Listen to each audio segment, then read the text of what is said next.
At 7:43 p.m. on Valentine's Day, I discovered that being single in America is basically a hidden tax.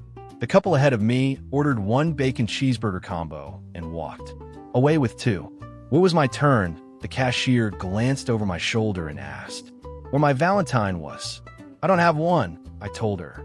The cashier gave me an apologetic smile. "Then the second burger isn't free." I pointed at myself. "I've been putting up with this guy for 29 years. That has to count for something." She laughed. "I still got one burger." 3 minutes later, the coffee shop next door had a heart-shaped sign in the window promising a buy one get one free deal for Valentine's Day. I ordered a large cold brew. The barista asked who the second one was for. "Future me," I offered. The barista shook her head. "Nope." My emotional support personality? Another head shake. "Nope." The IRS? That finally got a laugh out of her.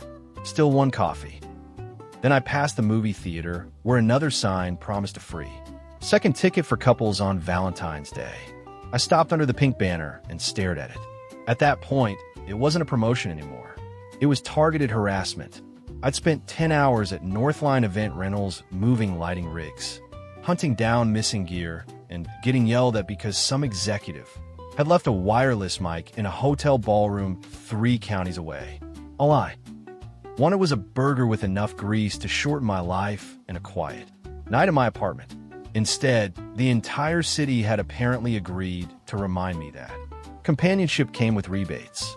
I stopped beside a bus shelter, lifted my paper bag toward the sky, and said, "Okay, I get it." A woman walking past gave me the careful look people reserve for men, arguing with weather. "Everybody get the second one," I told the universe. "Coffee, tickets, burgers. Fine. I don't want a soulmate. I want the deal." A voice behind me said, "You sure?" I almost launched my coffee into traffic. An old man sat on the bench. I was certain the bench had been empty 10 seconds earlier. He had a white beard, a faded robe that looked vaguely biblical blue, running shoes, and a fountain soda large enough to require structural engineering. The straw had been tied into a knot. He looked at me. I looked at him. "How long have you been sitting there?" I asked. The old man shrugged. "Long enough." "That's not an answer. It's the one you're getting," he said. He nodded at my burger and asked, "You want a second one?" "I want the principle of a second one." The old man smiled. "Those are usually more expensive." Before I could ask what that meant, he reached out, touched the bag. I was already holding it. He sighed, bare hand. I shifted the coffee, put my palm against the warm paper bag, and gave him the look you give a stranger right before deciding whether to call someone. The old man snapped his fingers. It was a soft pop. A second burger bag appeared on the bench. The logo matched. So did the fold at the top, the grease stain near the bottom, and even the tiny smear of ketchup I'd gotten on the side. I forgot how to breathe. I opened the new bag. Inside was another burger wrapped exactly like mine, right down to the 2 napkins tucked beside it. No fries, because apparently supernatural generosity still respected my original ordering mistakes. Then a bright red countdown appeared over the duplicate. 23 hours, 59 minutes, 59 seconds.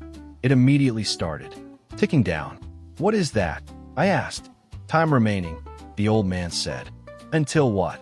"Until the copy goes away." I stared at him. "Goes back." "No, goes away." "Explodes."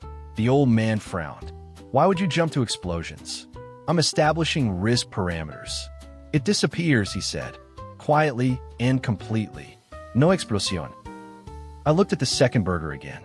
My heartbeat changed. My fear lasted about 2 seconds before opportunity took over. I asked the old man what else I could copy. "One object a day," he said. "It has to be complete, separate, non-living, and something you've previously touched with your bare hand. Anything within the rules." I started testing the edges. A car. Theoretically. A computer? Theoretically. Gold. The old man closed his eyes. Why is gold always the third question? I barely heard him. 3 months earlier, Northline had handled a luxury auto launch. Put my bare hand on a 6-figure sports car while helping reposition it. Under the lights. Ide ducha cinema cámaras. Concert speakers. Commercial espresso machines. Generators. Half the expensive things in the city pass through warehouses like mine eventually. Every day. I asked.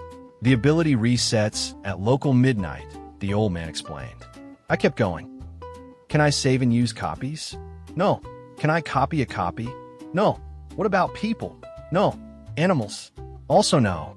I hesitated, then asked dead people. The old man stared at me. How did you get there this fast? Process of elimination. No, he said firmly. He lifted one finger. And there's one more important. Wait, I said as something clicked. You said this is because I don't have a Valentine. The old man nodded. So how long do I get the power? He nodded toward the couples passing us. Until you find yours. I went still. So, as long as I stay single, I keep it. The old man went still too. He took a long pull from his soda before answering. Theoretically, best Valentine's Day ever, I said, and turned to run. I turned and ran. Wait, he shouted. I haven't finished explaining the rules. I've got enough. Every man who says I've got enough eventually. A bus hissed to a stop and swallowed the rest. I ran 6 blocks home. Inside my apartment, I locked the door twice, set both burgers on the kitchen table, and started making a list of everything expensive I'd ever touched. The sports car went at the top. At 11:58 p.m., I cleared a space in the parking lot behind my building. I rolled my shoulders. 2 minutes. A 6-figure car for free. My hands were shaking. I pictured the dark blue bodywork, the leather interior, the ridiculous engine note. Midnight hit. I put my palm out. Copy. Nothing happened. A message appeared in my vision telling me that I had already used my daily copy. I stared at it, then slowly looked back through my apartment window at the second bacon cheeseburger, $12.99. Later, I would temporarily own a $3 million yacht, 6 figures worth of production equipment, and a company that made real money. But the first supernatural asset I ever created was a $12 burger. It didn't even come with fries. At 11:59 the next night, I was sitting cross-legged on my living room floor with my phone in front of me and a legal pad titled, Things I Should Have Asked the Magic Homeless Guy. At midnight, something in my head clicked. Not a sound, more like a pressure releasing. I touched my phone. Copy. Pop. A second phone landed on the carpet. It had the cracked corner I remembered, the same cheap case, and even the battery percentage matched. I unlocked it with my passcode. It worked. Photos. Messages. Apps. Notes. Everything was there exactly as it had been the last time I'd touched the original. I stared at the 2 phones. Then I called my best friend. Dex answered on the 6th ring. If this is about moving a couch, I have a back condition. You don't have a back condition. I have a strong preference not to develop one. I have a superpower. Silence. Then, are you high? No. Did you get hit in the head? No. Did you finally join a multi-level marketing company? Dex. That was the scariest option. 20 minutes later, he was in my apartment wearing sweatpants, a hoodie, and the expression of a man who had been promised either a miracle or an excellent story. I showed him the phones. He picked up one, then the other. Dex pointed at the duplicate and asked, Okay, where'd you buy the second one? I didn't. You stole it. No. Counterfeit. No. Dex tried again. Insurance fraud? Why are all your guesses crimes? Because you called me after midnight and said you had a superpower. Said. I told him everything. The Valentine's promotions. The old man. The burger. The countdown. The 1 copy per day rule. Dex listened without interrupting, which was how I knew he thought I might actually be insane. Then I pointed at the duplicate phone. Over it, only I could see 23 hours, 34 minutes, and 12 seconds. Tomorrow night, it disappears. Dex stared at me. Dex asked, Can you copy cash? Probably. What about gold? That was my third question too. Dex nodded approvingly. Good. We're aligned. We are not copying money, I told him. His face fell. Why not? Same serial number. Also, the old guy's face when I said gold made me feel judged by several centuries of human failure. Dex sat on my couch. Dex asked, so what are we testing? Everything, apparently. We tried a potted basil plant. Nothing. We tried his sneaker while he was wearing it. Nothing. He took it off. Still nothing, because I'd already used my daily copy. That's inconvenient, he said. It's called scarcity. It's called bad user experience. The next day, we tested the boundary between object and living thing. At Northline, I spent my lunch break touching things with the solemn concentration of a museum burglar, a flashlight, a folding chair, a battery pack, a wireless transmitter. That night, I copied the battery pack. Perfect duplicate. The next night, the folding chair. Perfect duplicate. Then we tested something stupid. Dex brought over his sister's cat, Pickles, with permission and an amount of cash I consider extortion. I put my hand on Pickles. Copy. Nothing. Pickles bit me. Dex nodded. Rule confirmed. Your cat is an asshole. Not my cat. Then your sister's cat is an asshole. We added. No living things. The copy didn't seem to care about price, complexity, or data. It cared about whether something counted as one complete object and whether I touched it. The weirdest part was the snapshot. When I copied my phone, the duplicate reflected the state it had been in. When I touched it for the copy, not some old memory from months earlier. When I copied a scratch flashlight from work, the duplicate had every scratch. When I copied a half-charged battery, the duplicate was half-charged. It wasn't creating a new version. It was creating that version. Then came the disappearance test. We put the duplicate folding chair in the middle of my living room. At 11:59 p.m., the timer reached 30 seconds. Dex filmed. I stood 6 feet away with a fire extinguisher. You know, the old man specifically said it wouldn't explode, Dex said. I don't know him. Fair. 10, 9, 8. At 0, the chair vanished. There was no flash, smoke, or sound. 1 second, it occupied the middle of my apartment. The next, the floor was empty. Dex lowered his phone. Okay. Okay, what?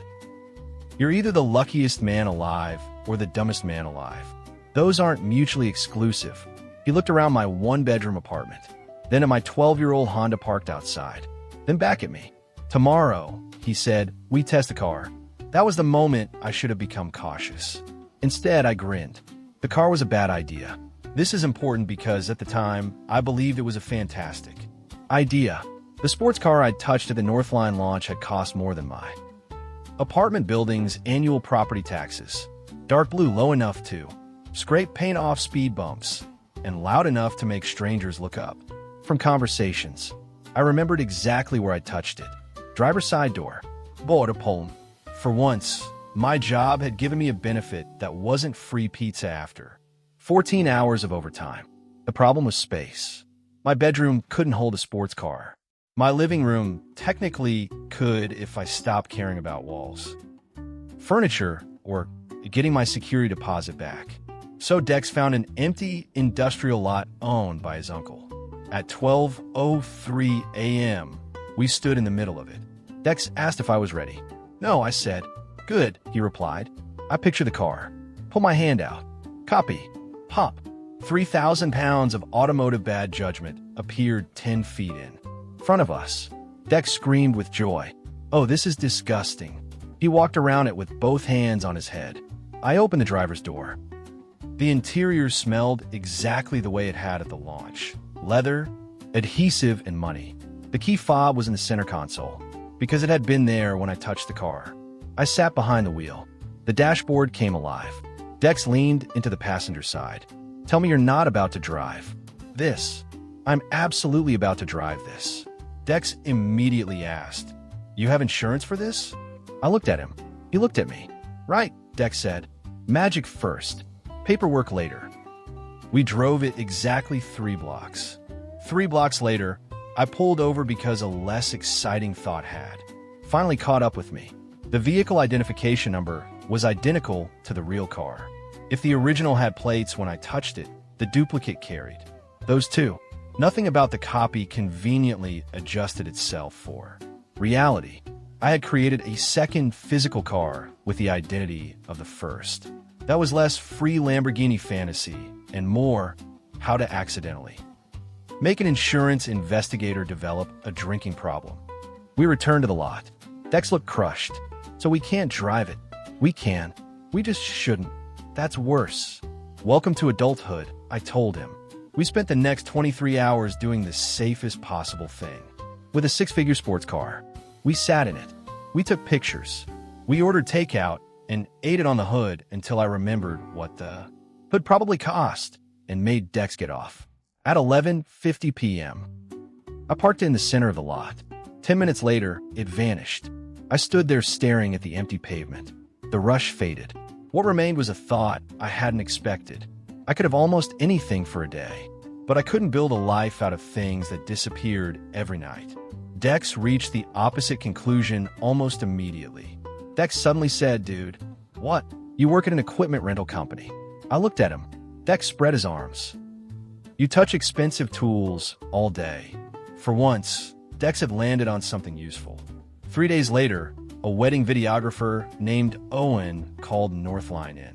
A panic, and Dex finally got to prove his point. A wedding videographer named Owen called Northline at 2:17 on a Friday afternoon. I knew the exact time because he called 3 times in 6 minutes and escalated from concern to "my career is ending in a barn tomorrow." His backup cinema body had died during a firmware update. His main camera still worked, but the wedding was 12 hours long. Outdoors and 2 counties away. Northline's compatible backup was already rented through Monday. "I need the same model," he told me. "Not close." "Same." I checked the inventory screen, even though I already knew the answer. "Nothing here." He swore softly. Then I remembered. 2 weeks earlier, I had handled that exact camera body during intake. Bare hands. I looked around the warehouse. No one was watching me. "Give me 10 minutes. I called Dex. He answered with, "If you're asking whether we should copy the camera, the answer is yes." I haven't explained the problem. "You called during business hours," Dex said. "That means there's money in it. Your instincts are terrible." "Are they wrong?" he asked. They were not. The problem was that Owen needed a camera for a real job, and I was not willing to hand him a disappearing object and pretend it was normal. So we structured the first deal like 2 men inventing a business 5 minutes before using it. He was not renting a camera. He was hiring us to provide backup camera support for one event. We controlled the equipment. We collected it before expiration. He supplied his own batteries and memory cards. I made him sign a very short agreement that Tamsin would later describe as legally shaped paper. At 12:01 Saturday morning, I copied the camera in Dex's studio. It appeared on his workbench with the same scuff near the car door and the same tiny strip of fluorescent inventory tape that had been on the Northline unit when I touched it. Dex checked the firmware, settings, and internal clock. Every detail matched the original. Then he checked the serial number and got the same result. That part was less funny. That killed any fantasy about casually renting duplicates to strangers. Owen arrived at 6 in the morning. He turned the camera over in his hands. "Where did you get this?" "Private inventory," I said. Owen frowned. "Whose inventory?" "Very private inventory." He looked at me. "Is it stolen?" "No, you said that too fast." "Because everyone asked me that," I told him. He was too desperate to keep digging. The wedding took place on a ranch outside the city. I went along because I did not trust my first paid miracle to spend 12 hours unsupervised in someone else's hands. For most of the day, nothing happened. The lack of trouble, somehow, made me more nervous. The copied camera worked flawlessly through the ceremony, family photos, speeches, and the first dance. At 7:30 p.m., Owen's real camera overheated. He looked at me across the reception tent. I looked at the duplicate. He switched to it without a word. For the next 40 minutes, the entire wedding depended on something that technically did not exist yesterday and would not exist tomorrow. I watched the timer over the camera while Owen filmed the bride dancing with her father. The countdown still showed a little over 9 hours. Plenty of time. Still, my palms were sweating. Watching Owen film the bride and her father changed the mood for me. Nobody at that wedding cared how clever my trick was. They cared that he got the shot. By 10:30 p.m., The reception was winding down. Owen handed the camera back and said, "You saved me. You save yourself. I handed you a box." Owen laughed. A very expensive box. He paid the invoice from his phone. The payment wasn't life-changing, but it was real. More importantly, I had earned it with the power without selling anyone something that would later vanish. Back at Dex's studio, we did one final test. We removed Owen's real memory card, set it on the table, waited. The timer reached 0. The camera disappeared. The card stayed, along with every file on it. The vows, the speeches, the first dance. The work had happened. The copy had only been the tool. I wrote one sentence in my notebook. The copy disappears, but real results don't. Dex read the sentence twice, sat back, and said, "We've been thinking about this backward. Ow, don't copy expensive stuff." He tapped the empty patch of workbench. Copy the stuff that makes expensive results. I thought about Northline's warehouse. Lighting consoles, projectors, audio racks, commercial coffee systems, generators, production cameras, and specialty fabrication equipment. I stopped looking at Northline's warehouse as a room full of expensive things I could temporarily own. It was more useful than that. Almost. Every shelf held a problem I might be able to solve for somebody. Somewhere between the vanished camera and the very real wedding footage. We had stumbled into a business model. And, like most business models invented after midnight by 2 underqualified men, it was about to cause problems. Having discovered a principle that might change my financial future, I celebrated by using the next day's miracle on a bed. Northline sent me to a luxury home expo to verify power requirements for an event installation. In the middle of the floor sat a sleep system. That cost $19,800. Calling it a mattress was apparently offensive. It had temperature zones, pressure mapping, adjustable support, and a salesman who used the phrase sleep architecture without irony. I lay down for 30 seconds, then sat up. "I hate this." The salesman blinked. "I am sorry. Now I know what I've been missing." Before I left, I gave the frame a friendly barehanded pat. That night, I moved half my bedroom into the living room and copied the bed. I slept 9 hours straight. When I woke up, I felt like somebody had replaced my spine. I lay there staring at the ceiling and arrived at a dangerous socioeconomic theory. Maybe rich people weren't calmer because they had money. Maybe they were calmer because their mattresses didn't feel like folded cardboard. At 4 p.m., my landlord, Orson, knocked. "Leak downstairs. Need to check your plumbing." He came in carrying a toolbox, then stopped at my bedroom door. His eyes narrowed. "Did you win a lottery?" "No. Steal that." "Why does everyone never mind?" He stepped closer. "That thing costs more than your car. It was on sale." "For what, 18,000? Very aggressive sale. Orson didn't believe me, but the pipe under my sink was dripping, so he got distracted. At 11:57 p.m., he was still there. The bed had 3 minutes left. I started sweating. "Hey, Orson." "Yeah." "Want to see something in the hallway?" "No. There's a weird smell. I smell it from here. Could be gas." I got him moving. The instant he stepped out, I closed the door. "What the hell?" "Safety. Merrick, 2 minutes." "What?" "Nothing." I shoved the bedroom door shut, grabbed the sheets, pillows, and my reel phone, then watched the timer. 5, 4, 3. The $20,000 bed vanished. My sheets collapsed onto the floor. Orson pounded on the door. I opened it. He stared past me, at the empty bedroom, then at me, then back at the empty bedroom. "Merrick." "Yes." "Where is the bed?" I considered several explanations. None survived contact with reality. So I went with the oldest strategy in human history. "What bed?" He didn't speak for a full 10 seconds. Then he pointed at me. "I don't know what you're doing.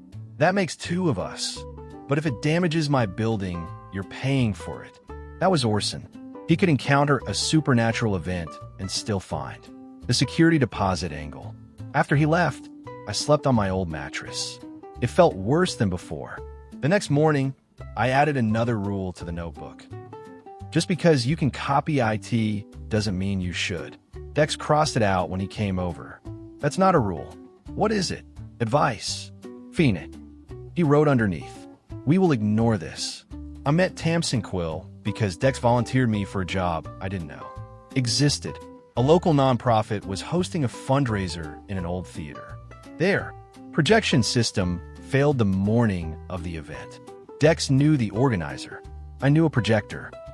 More specifically, I had touched a $42,000 laser projector at Northline while helping inventory a corporate show. So we made a deal. We would provide temporary projection support for one night. No equipment sale. No promises after midnight. We arrived at noon. That was when Tamsin walked over with a clipboard and dismantled my confidence in under 40 seconds. She was the venue's contract operations coordinator. Dark suit.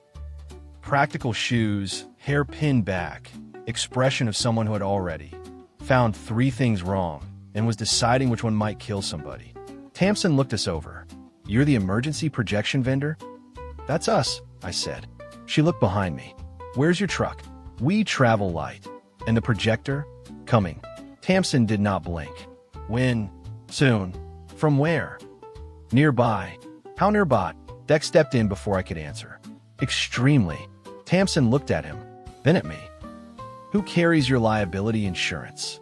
I smiled. She didn't. Okay, I said. So here's the thing. Tamsin cut me off. No, I haven't said the thing. I can tell from your face that the thing creates more questions, she replied. She was right. That irritated me. We copied the projector inside Dex's van and rolled it through a side. Loading door under a blanket like we were smuggling a very rectangular celebrity. Tamsin caught us halfway down the corridor and asked, why is it covered? Dust, I said. There is no dust. Preventive dust. Tamsin stared at me. Dex abandoned me instantly. I'm going to find power. Coward. The fundraiser itself went perfectly. The image looked incredible. The client loved us. At one point, I caught Tamsin standing in the back of the theater, watching the screen. She was not smiling exactly, but her shoulders had dropped about half an inch. For her, that was basically applause. Near the end of the event, one of the nonprofit organizers rushed over. We need the projector again tomorrow morning. Same setup. Can you leave? My stomach tightened. The copy had less than 4 hours left. I opened my mouth. Tamsin answered first. No, the organizer blinked. Why not? Because tonight's agreement is for tonight. We'll pay extra. No, I looked at her. She looked back. The organizer sighed and walked away to call another vendor. I whispered, you just turned down money from me. Tamsin said, I turned down a promise you couldn't keep. That shut me up. At 10:30 p.m., she found me wrapping cables. Tamsin said, I checked the model. Good projector, I said. Very. $42,000. Sound about right. Tamsin looked from me to Dex. You two don't have a truck, an office, or matching shirts. We're anti-overhead, I told her. And yet you produced a $42,000 projector with 4 hours notice. Networking. She stared at me. I had the uncomfortable sense that she could hear lies developing before they reached my mouth. Then she said, you solved the problem. I relaxed. And then what? I frowned. What do you mean? You solved today's problem. Then what? Who maintains the gear? Who transports it? Who takes responsibility when a client changes scope? Who handles permits, labor, insurance, backup plans? Are you always this encouraging? Only when people confuse access to equipment with having a company. That landed harder than I wanted it to. Because she was right. The projector was free. Everything around it was not. Labor, transport, planning, trust. If something went wrong, I could not hand the client a note that said, Magic did it. Tamsin handed me her card. If you're serious about doing this again, call me before you promise. Something you can't deliver. Is that your version of flirting? No. Good. Mine either. She almost smiled. Almost. Then she glanced at the cable case I was carrying. You packed that wrong. I looked down. It was packed wrong. She took the case from me, fixed the coil in 3 seconds, and handed it back. I watched her walk away. Dex appeared beside me. She's terrifying. She's organized. Same thing in a blazer. I put her card in my pocket. At the time, I had no idea Tamsin Quill would eventually become the only person who could make me voluntarily waste the most valuable thing I owned. I only knew we had another job next week. And for the first time, this ridiculous power looked like it might pay my rent without eventually getting me arrested, sued, or banned from a mattress showroom. Dex slid a coffee-stained napkin across the table. He had written name Borrowed Tomorrow on it. I stared at the words. Sounds like an indie band. Dex defended it. You borrow something from tomorrow for one day. I'm not borrowing it. What are you doing then? Temporarily generating a duplicate asset through unexplained metaphysical means. Dex pointed at the napkin. Exactly. So we're calling it Borrowed. Tomorrow. Over the next 2 weeks, we handled 4 small jobs. A backup camera, a lighting controller, a projector, an audio interface rack for a community theater. We never sold a copy. We never represented one as permanent property. Clients paid for service. The gear showed up, did the work, came back under our control, and vanished later. The money stayed. The work stayed. The problem was that we were starting to look less like 2 idiots, helping friends and more like a real business. Tamsin joined us at the diner on our 3rd planning night. She pushed our coffees aside, opened her tablet, and said, I reviewed your pricing. Dex sat up. Thoughts? Tamsin said, it looks like it was written by 2 men who have never purchased business insurance. We haven't, I admitted. Then it doesn't merely look that way. Tamsin said, that is exactly what happened. She walked us through contracts, liability, staffing, transportation, and what happened when a client expected a miracle twice in the same day. That last one got my attention. I only get 1 copy per day. Tamsin looked at me. By then, she knew something unusual was happening, but not what. You keep saying that like it's a scheduling preference. It kind of is. It's a capacity limit.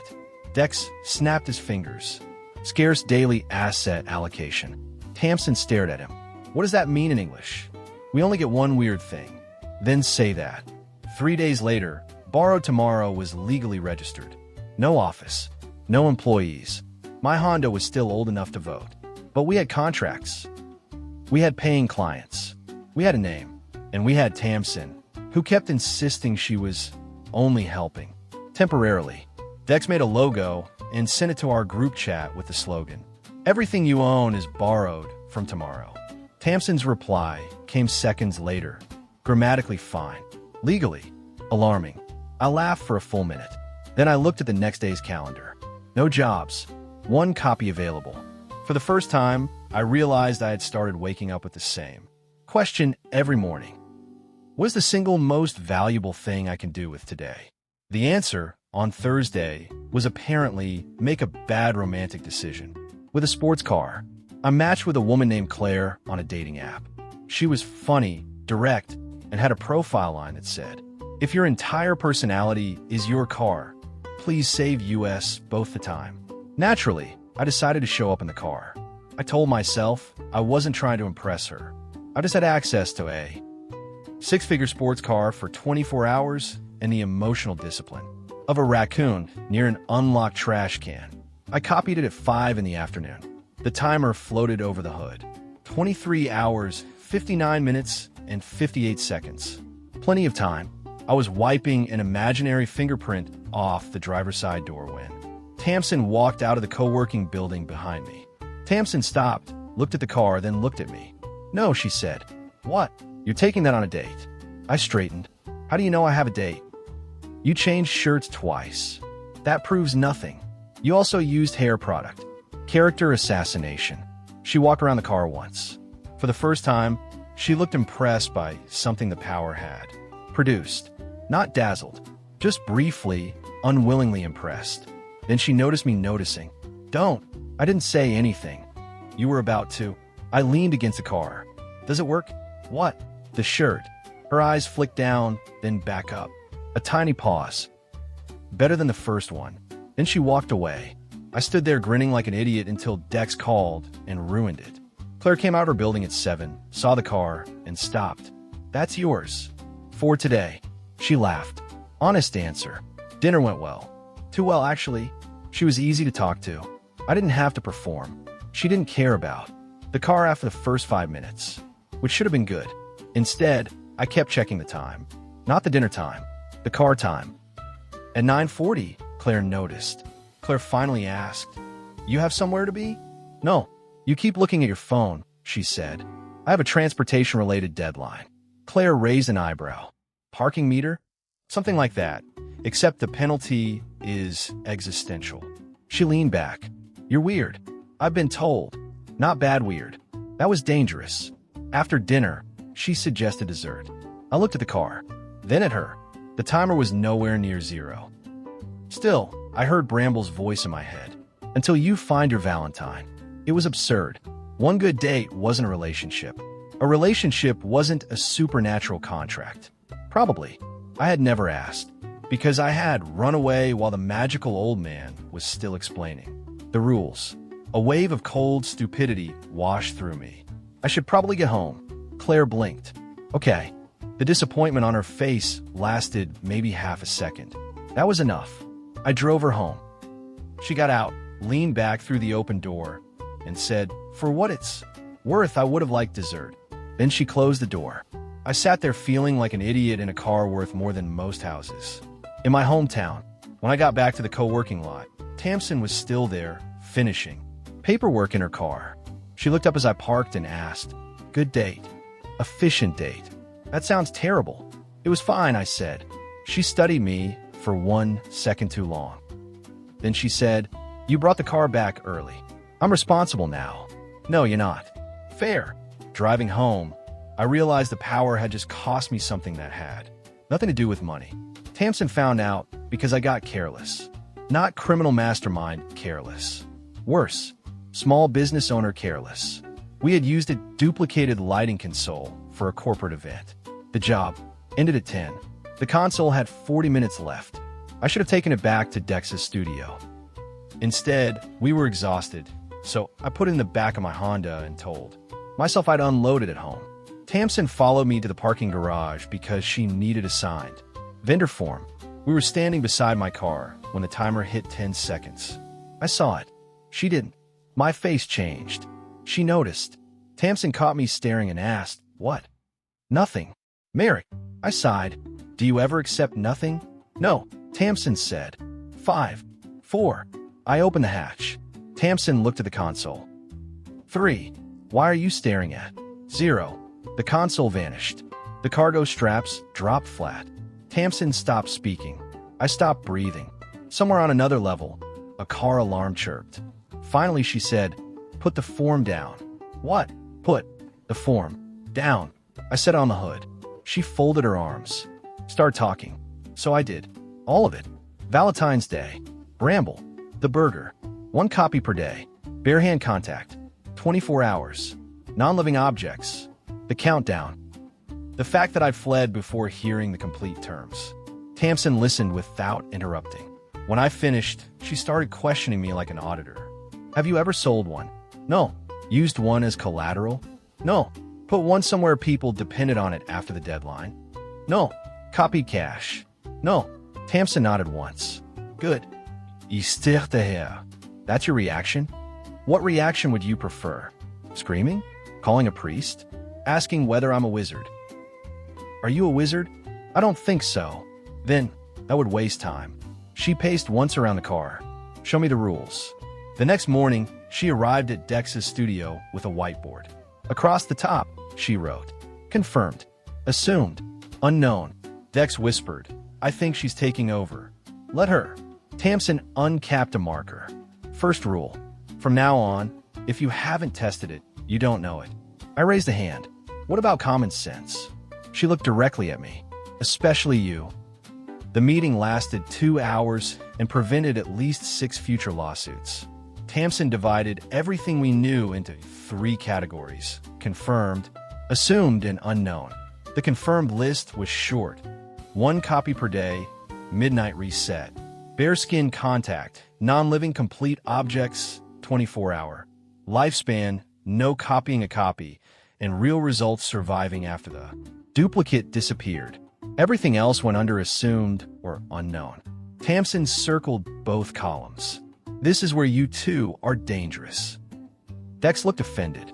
I'm barely involved. You suggested a yacht. I haven't suggested a yacht yet. Tamsin slowly turned toward him. I slowly turned toward him. Dex smiled. Great segue. He pulled up an email. Private lake birthday party. High-end client. They wanted something unforgettable. Their original charter company had canceled. The budget was the biggest we'd ever seen. I felt a memory surface. Last year, Northline had supported a luxury marine expo. I had personally helped secure equipment beside a yacht. I did not mean a modest yacht. A $3 million floating apartment with engines. Tamsin saw my face. Tamsin looked at me and said, No, I haven't said anything. You have a specific kind of face when you're about to make my week. Worse, she replied. Dex rotated the laptop toward her. I started listing the advantages. We have access to a private launch area. No, Tamsin said. Professional captain available. No, full safety crew. Tamsin folded her arms. Still no. I said, technically, the yacht would only need to exist during the party. Tamsin pointed the marker at me. That word is banned. What word? Technically. Dex nodded. Fair. I leaned over the table. Let's evaluate it. No, that's different from doing it. With you, evaluation is foreplay for catastrophe. Dex made a choking sound. You stare the hair. She stared back. Then, for the first time since I'd met her, Tamsin realized what she'd said. A little color reached her face. She turned to the whiteboard. Safety requirements first. Dex mouthed, oh my God. I kicked him under the table. We built the plan. We hired a real captain, stocked real-life jackets and fuel, and brought real food and drinks. Tamsin also spent 2 days making sure the event was insured and contracted as a private experience, not a vessel rental. No one aboard near the expiration time. Hard cutoff 90 minutes before disappearance. The copy would be created at the launch site with enough open water and dock clearance. The client would be told the vessel was available for a strictly limited event window. No promises about ownership. No overnight use. No lies about permanence. Tamsin hated it, which was different from saying it couldn't be done. At the end of the meeting, she capped the marker. If anything feels wrong, we shut it down. Agreed. Even if the client gets mad. Agreed. Even if it costs the whole fee. I hesitated. She saw it. Merrick. Agreed. That answer would matter more than the yacht. The yacht appeared at 9:06 a.m. on Saturday. Dex actually fell down. 1 second, the private dock faced open water. The next, $3 million of white fiberglass, teak glass, chrome, and irresponsible optimism sat beside it. Our captain, Luis Mendoza, had been told the vessel was part of an experimental, short-term event program. He stared at it for a long time. Then he looked at me. You people work fast. That's our brand. Tamsin, standing behind him, said, No, it isn't. Before anyone boarded, she made us run the safety checklist twice. The life jackets, fire extinguishers, first aid gear, fuel, captain, and crew were all real. We duplicated nothing that somebody's safety depended on. That had been her rule. If a copy disappears at the wrong time, she had said, I want the consequence to be embarrassing, not fatal. At noon, the guests arrived. 40 people, catered lunch, music, swimming, perfect weather. For 6 hours, I felt like we had cracked the universe. I was not rich. That was the best part. Rich people had to own the yacht, maintain it, insure it, dock it, fix it.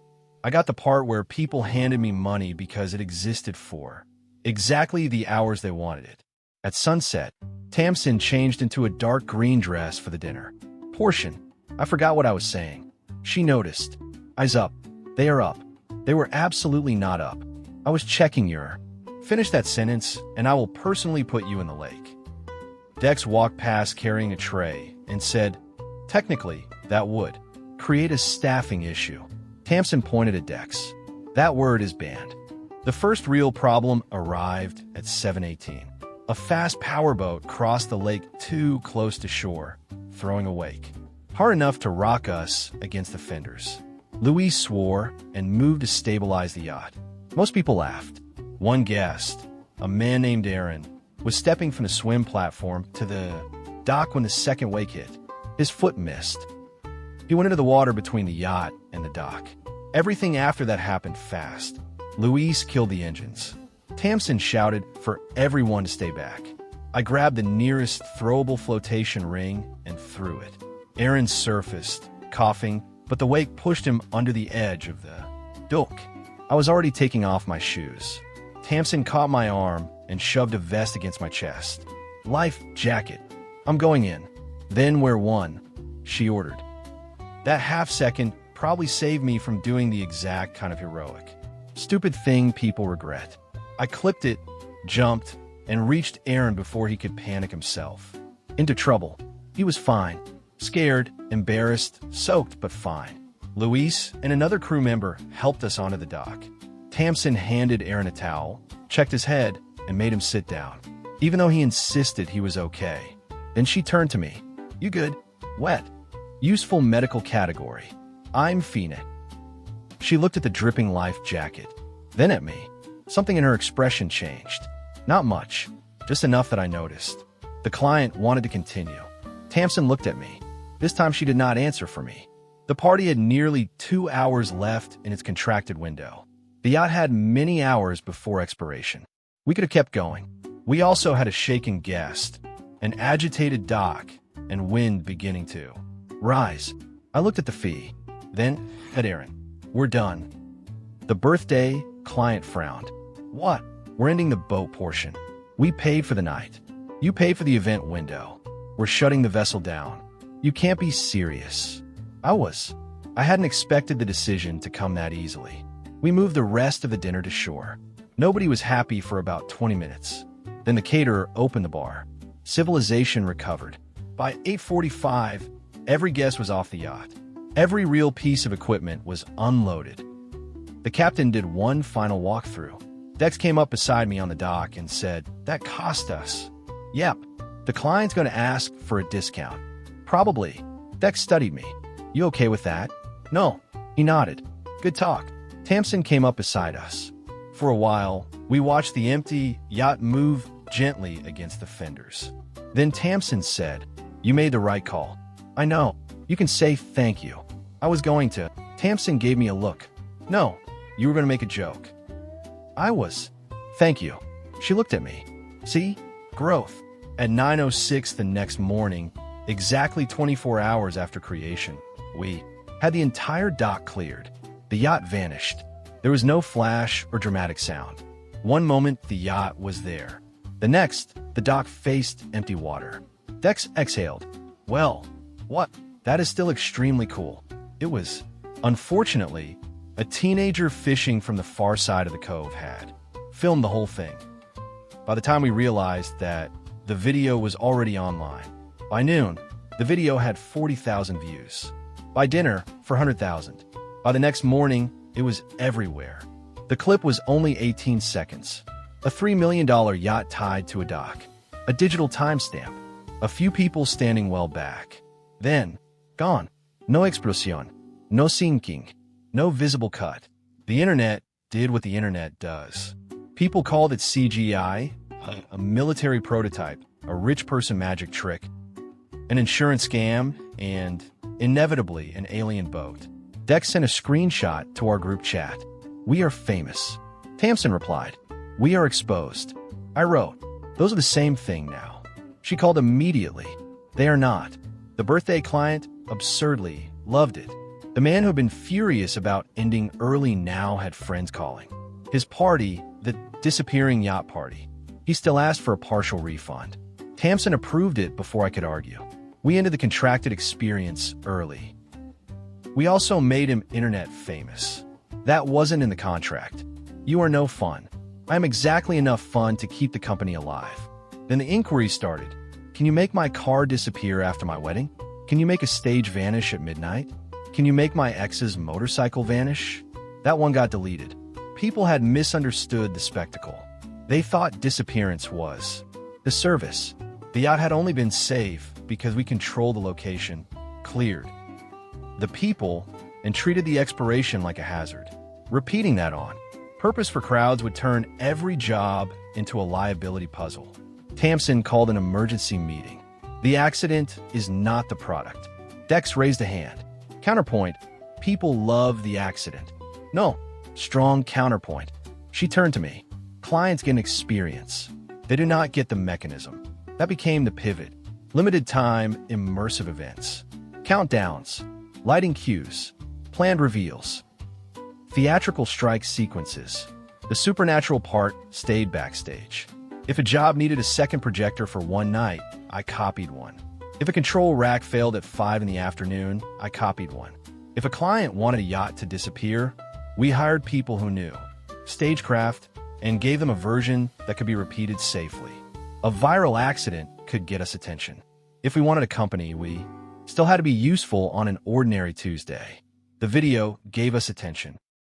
What mattered was what came next. A woman named Sable Finn emailed us. She ran operations for a high-end event venue. Her message contained no exclamation marks, no questions about magic, and no reference to aliens. It said, I saw the lake event. I don't care how you did it. Can you deliver on time, safely, under contract? Tamsin read it twice, then smiled. Finally, she said, an adult. I muttered to Dex, she likes her already. We should be afraid, he said. He was right. Sable Finn wore a black suit, carried no assistant, and wasted no time. She sat across from us in a rented co-working room and slid a project. Packet onto the table. Brand dinner. 200 guests. Tight load-in. My usual backup vendor is unavailable. Tamsin opened the packet. Sable looked directly at me. I saw the yacht. There were unusual circumstances, I said. I don't care, Sable replied. I like her immediately. Most people who watched a $3 million vessel disappear wanted explanations. Sable wanted reliability. Sable asked, can you deliver? Tamsin answered immediately. Yes. Sable followed with safely. Yes. And within scope. Yes, Tamsin said again. Then Sable looked at me. Will any boats unexpectedly cease to exist? We've improved our process, I said. Tamsin kicked me under the table. Sable smiled. Good. The job was not glamorous. That was why it mattered. The job called for backup lighting, extra power distribution, a replacement display processor, 2 technicians, and a schedule tight. Enough that nobody could improvise their way through it. The copied equipment solved one gap. Everything else had to be real.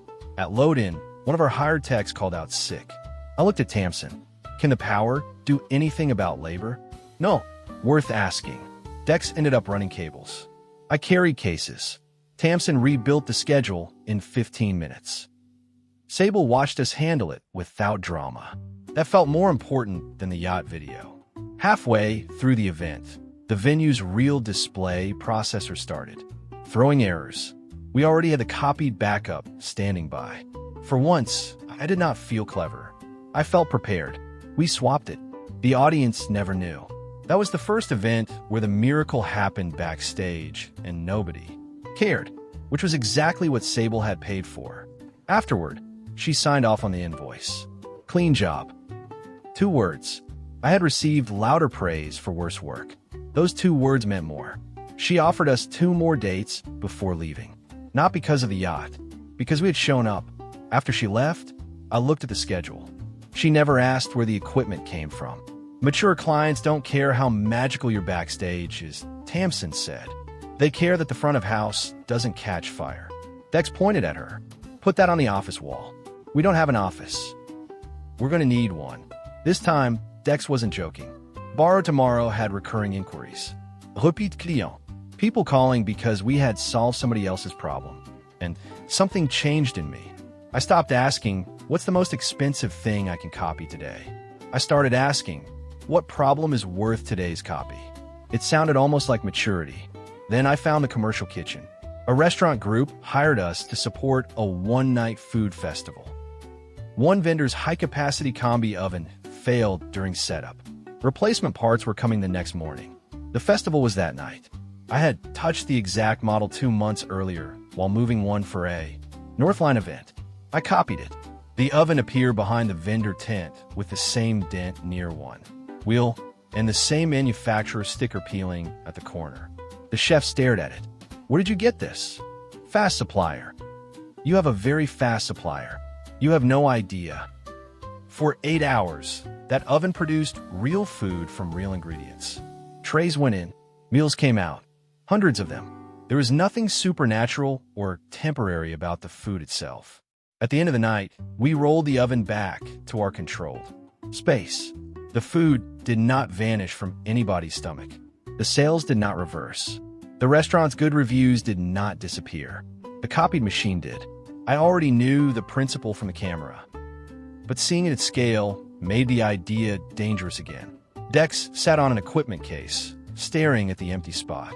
You know what this means? Don't say factory. I warned him. Factory. Tamsin will kill you. Dex kept going. Industrial printing. Slower death. Machine shop. Still dead, I told him. Tamsin walked over carrying 3 bottles of water and asked, why am I killing Dex? He rediscovered manufacturing, I said. Dex corrected me. I discovered leverage. Tamsin handed him a bottle. You discovered that machines make things. With zero capital cost on the machine, Dex argued. Tamsin answered without missing a beat. And with real material costs. Labor costs, clients, quality control, transport, scheduling, maintenance during the copy window, and 1 copy per day. Dex muttered, she ruins everything. She improves everything, I said. The words came out before I thought about them. Tamsin looked at me, just for a second. Then she looked away and opened her tablet. Tomorrow we have 2 requests. She showed us the schedule. One client needed a high-end projection system. Another needed emergency power equipment for an outdoor event. Both jobs overlapped. Both paid well. Both required equipment I had touched. Only one could get the copy. Dex stopped smiling. There it was. The actual limit. Money wasn't the limit. Neither was size or the number of expensive things I had touched. The real limit was simpler. Every day I got one choice. The limit finally felt real. I could touch 1,000 useful things, but midnight still gave me only one choice. We chose the generator. The projection client had an expensive alternative. The outdoor event did not. It was the right decision. It also cost us money. I hated that more than I expected. At 8 the next morning, I sat in the co-working space with a spreadsheet open. Dex leaned over my shoulder. What is that? Copy allocation. You made a spreadsheet? I had become what I feared. I had built a spreadsheet to rank each job by what it paid, how urgent. It was whether the client had another option, what happened if we failed, how many hours the equipment was needed, and whether the relationship mattered long-term. Dex whistled. You put a dollar value on miracles. No, I'm trying not to waste them. Tamsin arrived, carrying 3 coffees. She set mine beside the laptop without asking what I wanted. It was exactly what I usually ordered. I noticed. Then I noticed that I noticed. That was annoying. She read the spreadsheet. This is good. I sat back. That's it. What do you want? A sticker? I'd settle for visible pride. Don't get greedy. She sat beside me, close enough that our shoulders almost touched. Add 1 column. What? Can we solve it without the copy? I looked at her. She tapped the screen. If the answer is yes, maybe we should. That was not how I thought about the power. Not yet. To me, an unused copy felt like wasted money. Like an empty seat on a flight. A hotel room nobody booked. A coupon expiring in my pocket. The whole thing had started because I hated not getting the second burger. Now Tamsin was suggesting there were days when the smartest use of the miracle might be not needing it. I hated how much sense that made. We started building alternatives. A rental relationship with a local power company. A freelance tech list. 2 camera bodies we actually owned. A boring but reliable stock of cables, adapters, and backup hardware. None of it was impressive or magical. All of it was permanent. A week later, a client needed a backup display unit. I could have copied one. Instead, we borrowed a real unit from a vendor who owed us a favor. I kept the copy available. At 9 p.m., another event lost a power controller. That was when I used the copy. For once, the miracle wasn't the plan. It was the backup when the plan broke. I liked that more than I expected. More expensive in the short term, much safer in the long term. Dex accused me of becoming responsible. I told him to watch his language. At 6 the following Thursday, Tamsin and I left the co-working space. Together, Tamsin checked her phone. Next week's out-of-town job is confirmed. Hotel booked. I asked. Yes. Separate rooms? Tamsin gave me a look. Obviously, my phone buzzed. An email from the hotel. The subject line said the hotel had updated our room assignment. I opened it and read that, because of an overbooking issue, our reservation had been consolidated and only one room remained. I stopped walking. Tamsin looked over. What? Nothing. She narrowed her eyes. I know that face. What face? The one you make right before reality becomes my problem, Tamsin said. I turned the phone toward her. Tamsin read the email, looked at me, then back at the screen. 1 room. Apparently. 2 beds. I scrolled, and my stomach dropped. 1 king. Tamsin closed her eyes. I tried to help. Technically, her eyes opened. Don't. I put my phone away. For months, I had used my one daily miracle on cameras, cars, projectors, generators, a $20,000 bed, and a $3 million yacht. The next time I seriously considered wasting the most valuable resource in my life, it was not going to be for money. It was going to be for a second bed. The hotel clerk looked at Tamsin, looked at me, and smiled like she had solved our problem. The clerk said, I can have housekeeping send up extra pillows. Tamsin put both hands on the counter and said, we don't need extra pillows. We need an extra bed. The clerk's smile tightened before she replied, I understand. Unfortunately, every rollaway is already assigned. Behind us, the lobby was packed with people wearing conference badges, youth soccer jackets, and the hollow expressions of travelers who had recently learned what surge pricing meant. I checked the time. It was 6:48 in the evening, and I still had my daily copy. That fact had been sitting in the back of my head since we left home. Tamsin knew it too. We waited until the elevator doors closed before Tamsin said, You're thinking about it. I answered, I'm thinking about several things. Tamsin said, You're thinking about copying a bed. I admitted, that is one of the several things. Tamsin leaned against the elevator wall and said, Tomorrow morning, we're supporting a client with a 6-figure production budget. I told her I'm aware. Tamsin continued, We don't know what's going to break. I said, also aware. Tamsin counted the possibilities on her fingers and said, You could need that copy for a processor, a power unit, a camera body, a control console, or something we haven't thought of. I replied, All true. Tamsin stared at me and said, And you're considering spending it on furniture. I said, When you say it like that, it sounds irresponsible. Tamsin answered, It is irresponsible. I nodded and said, But comfortable. Tamsin gave me the same look she used on vendors who said something. Should be fine. Our room was on the 9th floor. The king bed took up most of it. It was a perfectly normal hotel bed, which somehow made the situation worse. If it had been terrible, one of us could have volunteered for the floor out of spite. Instead, it sat there looking clean, soft, and aggressively designed for 2 people. Tamsin dropped her bag beside the desk and said, I'll take the chair. I looked at the chair. It was narrow, upholstered, and built for answering emails while regretting your career choices. I said no. Tamsin replied, I've slept in worse. I told her, that is not the same as volunteering to do it. Tamsin pointed at the king bed and said, You're not sleeping on the floor. I replied, I wasn't planning to. Tamsin sighed and said, Then we have reached the part of the conversation where your terrible idea starts sounding reasonable. I opened the hotel app and checked nearby rooms again. Nothing. I called the front desk. Nothing. I checked 3 hotels within driving distance. Nothing, unless we wanted to spend more than a decent used car on one night. Tamsin watched me exhaust every normal option before she asked, You touched one of the hotel rollaways? I answered, the display model downstairs. The clerk let me check the size before she told us they were all booked. Tamsin said, You did that on purpose.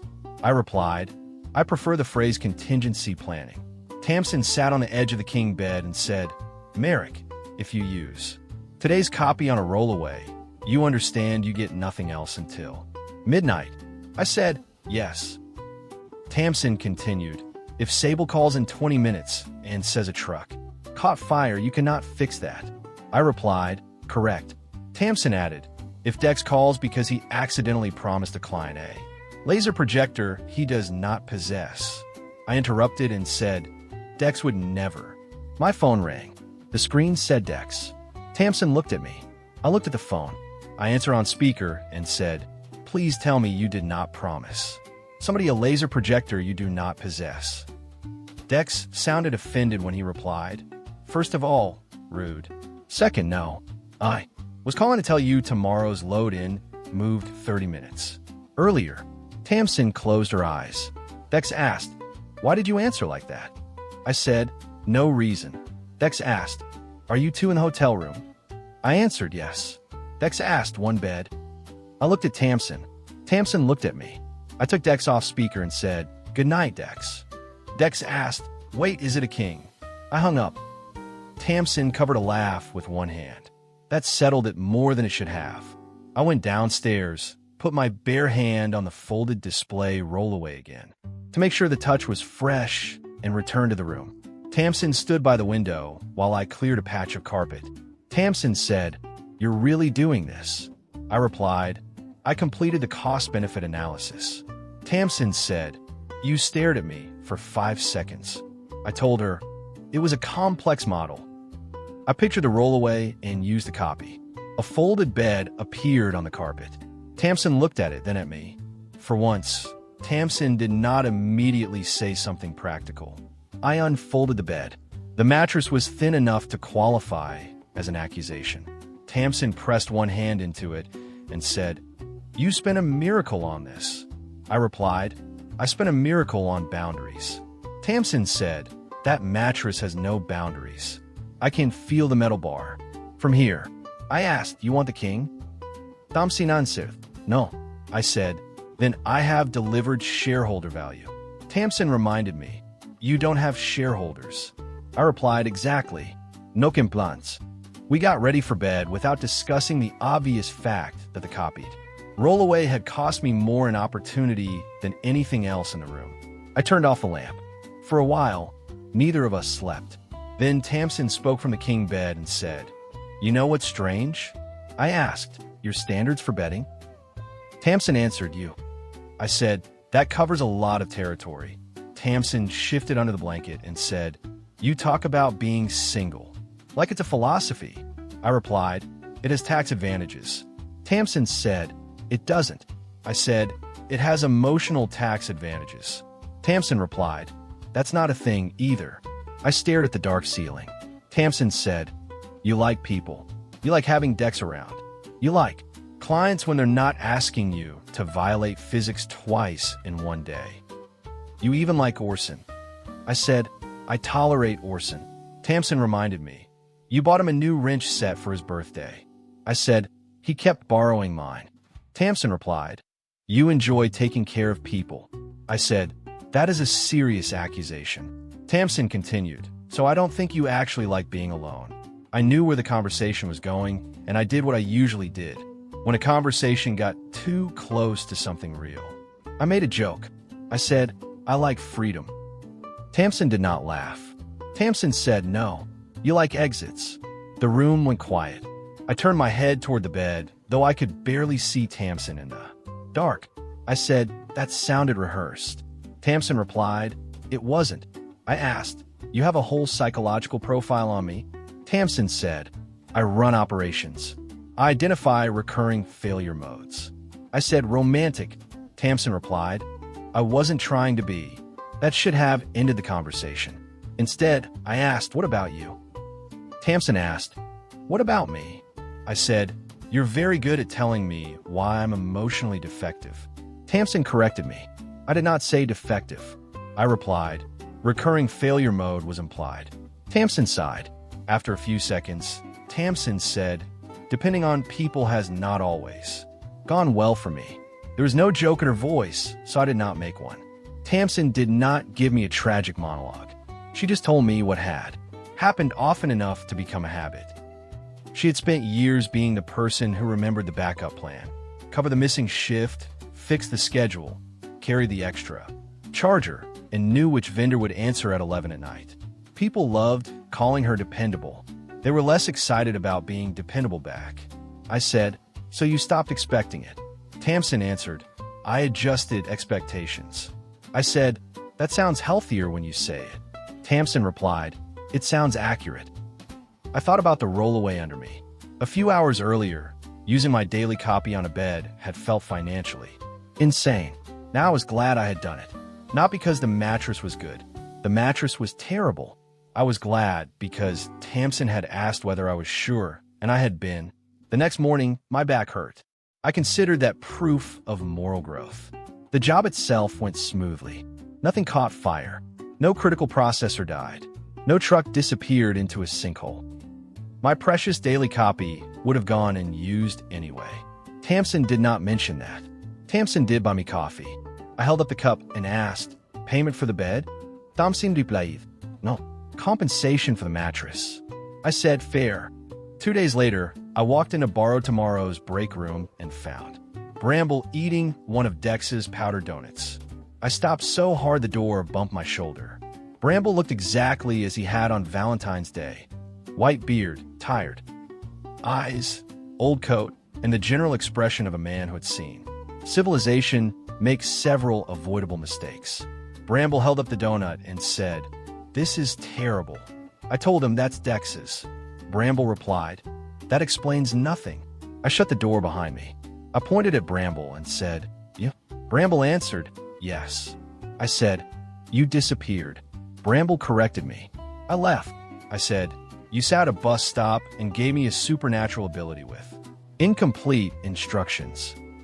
Bramble took another bite and said, "I attempted to complete the instructions. You ran away." I said, "That is a technicality." Bramble replied, "That is the entire event." I pulled out the chair across from him. I asked, "How did you find me?" Bramble looked around the break room. A Borrowed Tomorrow magnet held a takeout menu to the mini fridge.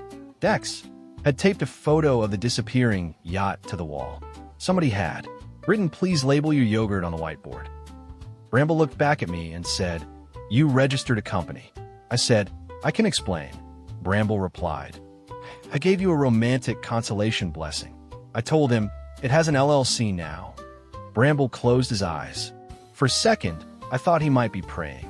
Then Bramble said, "Do you know how much paperwork the universe generates when someone monetizes a seasonal blessing?" I answered, "I assume none." Bramble said, "Of course you did." I leaned forward. I said, "You told me there was another important rule." Bramble pointed the half-eaten donut at me and replied, "I did." I asked, "And?" Bramble said, "And you interrupted me." I said, "I'm listening now." Bramble replied, "That's new." I said, "Bramble." He set the donut down. His voice lost some of the comedy. Bramble said, "The blessing ends when its purpose ends." I replied, "I know. Find my Valentine. Lose the power." Bramble shook his head and said, "You know the slogan." "That is not the same thing." I waited. Bramble said, "A date does not end it. A kiss does not end it. Sleeping beside someone does not end it. The universe is not a church camp." "Counselor." I said, "Good to know." Bramble continued, "What matters is recognition." I asked, "Whose recognition?" Bramble answered, "Yours." "Theirs." "Both." I did not like how quickly one particular person entered my mind. I tried to keep my face neutral. Bramble watched me fail. Bramble said, "When two people genuinely recognize the relationship for what it is, the blessing is finished. Permanently." I asked, "No appeal?" Bramble said, "No." I asked, "No grace period?" Bramble said, "No." I asked, "No customer retention offer?" Bramble said, "Merrick." I nodded and said, "Right." Bramble picked up the donut again. I sat back and asked, "So I could date somebody for months and keep the power?" Bramble answered, "If neither of you truly considers the other your partner, yes." I said, "That sounds unhealthy." Bramble stared at me. Bramble replied. I am delighted that you can identify it in theory. The break room door opened. Tamsin stepped in carrying a folder. She stopped when she saw Bramble. I stood too quickly. I said, Tamsin, this is Bramble. Bramble looked at Tamsin. Then Bramble looked at me. Then Bramble looked back at Tamsin. Bramble said, oh. I hated that syllable immediately. Tamsin asked, do I know you? Bramble answered, no. I pointed at Bramble and asked, what was that? Bramble replied, what? I said that, oh. Bramble said, I said one syllable. I replied, it was a loaded syllable. Tamsin put the folder on the counter and asked, am I interrupting? Something. Bramble answered before I could and said, I was reminding Merrick that some opportunities are seasonal. Tamsin glanced at me. I could tell she had heard enough to know the conversation mattered and not enough to know why. Bramble stood. I asked, that's it? Bramble replied, young man, enjoy the promotional period. I said, that is not helpful. Bramble answered, it was never supposed to become a business plan. He took another donut for the road.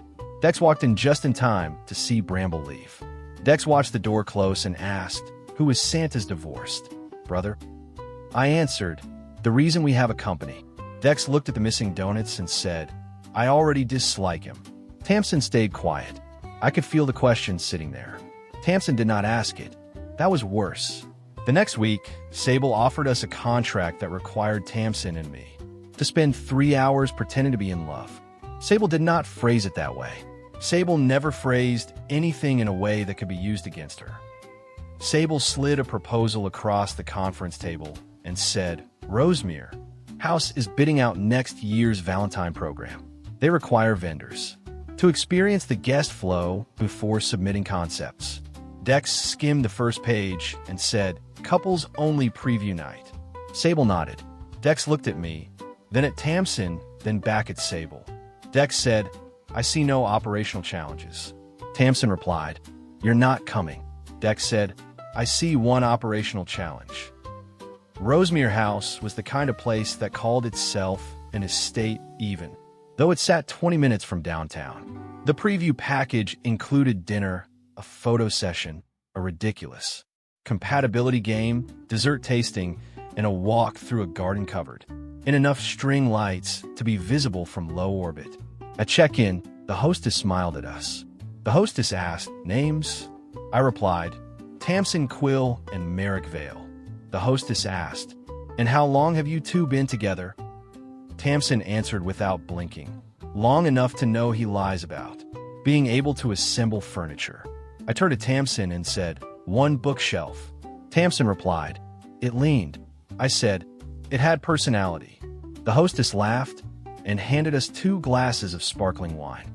We were supposed to evaluate guest flow, staffing, timing, bottlenecks, and production opportunities. For the first 20 minutes, we actually did. Tamsin pointed toward the photo line and said, that cue blocks the entrance to dessert. I looked at the ceiling rig and said, the lighting system is doing too much work for too little effect. Then we reached the compatibility game. The host explained that each couple would answer questions by pointing to the person most likely to do something. The host asked, who apologizes first? Tamsin pointed at herself. I pointed at Tamsin. The host asked, who spends more money on unnecessary things? Tamsin pointed at me. I also pointed at me. The host asked, who is more likely to turn a minor inconvenience into a business opportunity? Tamsin pointed at me before the host finished the sentence. I objected and said, that question is leading. The host laughed and said, sounds like she knows you pretty well. That landed strangely. Later, the photographer positioned us in front of a wall of roses. The photographer said, closer. Tamsin and I moved half an inch. The photographer lowered the camera and said, guys, you're supposed to look like a couple, not co-workers waiting for an elevator. Tamsin muttered, this is your fault. I asked how. Tamsin replied, you have elevator posture. I said, I don't know what that means. The photographer said again, closer. Tamsin exhaled, stepped into me, and put one arm around my waist. My brain stopped doing useful work. Her shoulder rested against my chest. Her hand settled at my side. She smelled faintly like citrus and clean laundry. Then a comm system message appeared in my vision. The relationship threshold had not been met. I nearly laughed from relief. Tamsin felt the movement. Tamsin pulled back just enough to look at me and asked, "Why do you suddenly look like you survived an IRS audit?" I answered, "Good posture." Tamsin said, "That answer makes no sense." I said, "Camera nerves." Tamsin replied, "You rented a yacht from reality and turned it into a viral video. You do not have camera nerves." The photographer told us, "Look at each other." That was not helpful. We did. For 2 seconds, the room around us got quieter. Then the photographer said, "Perfect." The flash went off. Tamsin stepped away. I missed the contact immediately, which was information I did not need. The rest of the preview got worse. Or better. I was not sure. We shared dessert because the tasting portions were designed for two. Tamsin stole the better half of a chocolate tart. I accused her and said, "You took the bigger piece." Tamsin replied while chewing, "There is no evidence." I said, "I watched you do it." Tamsin answered, "Eyewitness testimony is unreliable." At a ring toss station, I beat her badly. Tamsin accused me and said, "You practiced." I replied, "I am 29 years old. I have better things to do." Tamsin asked, "Name one." I could not. By the time we reached the garden, we had mostly stopped pretending. That was the problem. The garden bar served small pours of wine. We each had one. Neither of us was drunk. I want that stated clearly because I have made enough bad decisions. Sober without alcohol getting credit. The preview ended around 10. We walked toward the parking lot with our notes finished and our work technically done. Tamsin carried her heels in one hand. I carried her folder under my arm. Tamsin said, "The photo line needs to move." I replied, "Agreed." Tamsin said, "The garden needs another heater station." I replied, "Agreed." Tamsin said, "The compatibility game needs to be destroyed." I told her, "Strongly agreed." Tamsin smiled. We reach her car. Neither of us open a door. There are moments when two adults know exactly what is happening and still pretend they are waiting for more information. This was one of those moments. Tamsin looked at me. For once, I did not make a joke. That changed the air more than anything else could have. Tamsin took one small step closer. I stayed where I was. Tamsin said quietly, "You're thinking too hard." I admitted I do that. Tamsin replied, "I know." She was close enough that I could see the tiny crease beside her left eye when she smiled. I wanted to kiss her. That was not the frightening part. The frightening part was that I did not want it to be meaningless. A system message appeared in my vision. The relationship status was changing. I stepped back. Fast. Tamsin's expression changed before I could speak. The warmth disappeared. Tamsin nodded once and said, "Got it." I said, "No, you don't." Tamsin replied, "I think I do." I said, "Tamsin, wait." She opened her car. I moved closer, then stopped myself because every instinct I had was now tangled in a supernatural contract. I said, "I need to explain something." Tamsin asked, "Tonight?" I said, "Yes." Tamsin replied, "Then explain." I looked around the parking lot. People walked past us toward their cars. A shuttle idled near the entrance. Event staff were breaking down tables behind the hedge. There was no version of the explanation that fit into 10 seconds without sounding insane. Tamsin watched me fail to speak. Tamsin said, "That's what I thought." She got her car. I stood there holding her folder. Tamsin rolled down the window and said, "My folder." I handed it over. Tamsin drove away. I spent the ride home calling myself names that would have violated the standards of most broadcast networks. The next morning, Tamsin was already at the office when I arrived. She had coffee. Only one. That hurt more than it should have. Tamsin said, "We need to talk." I replied, "I know." She closed the conference room door. Deck saw us through the glass, took one look at our faces, and physically backed away. Tamsin sat across from me. Tamsin asked, "What are you afraid of?" There was no anger in the question. That made it harder. I rubbed both hands over my face. I said, "The power ends if I find my Valentine." Tamsin replied, "I know that part." I said, "No, you know the joke version." Tamsin waited. So I told her. I explained Bramble's real rule. A kiss did not end the power. Sex did not end it. A date did not end it. Sharing a hotel room did not end it. The ability ended when two people genuinely recognized each other as partners, permanently. Tamsin listened without interrupting. When I finished, Tamsin asked, "So, last night the system reacted to us?" I answered yes. Tamsin asked, "And you stepped away because you thought kissing me might cost you the ability?" I wanted to soften the answer. There was no honest way. I said, "Yes." Tamsin nodded. I rushed in and said, "That doesn't mean I don't." Tamsin raised one hand and said, "Don't." I stopped. Tamsin looked down at the table for a few seconds. Then Tamsin said, "That explains Claire." I blinked and asked, "What?" Tamsin replied, "The car date. You liked her, then suddenly left." I said I was worried. Tamsin continued, "And the hotel." I asked, "What about the hotel?" Tamsin said, "You spent the copy on a second bed because that felt safer than sharing one." I said, "That is not why." Tamsin replied, "Not entirely." I cannot argue with entirely. Tamsin leaned back. Tamsin said, "So every time this gets close to becoming real, you're doing math." I said, "I'm not putting a price on you." Tamsin asked, "Aren't you?" I said, "No." Tamsin looked at me. I heard how weak my answer sounded. Tamsin said, "Your company still depends on that ability." I answered, "Less than it used to." Tamsin said, "But it still matters." I admitted yes.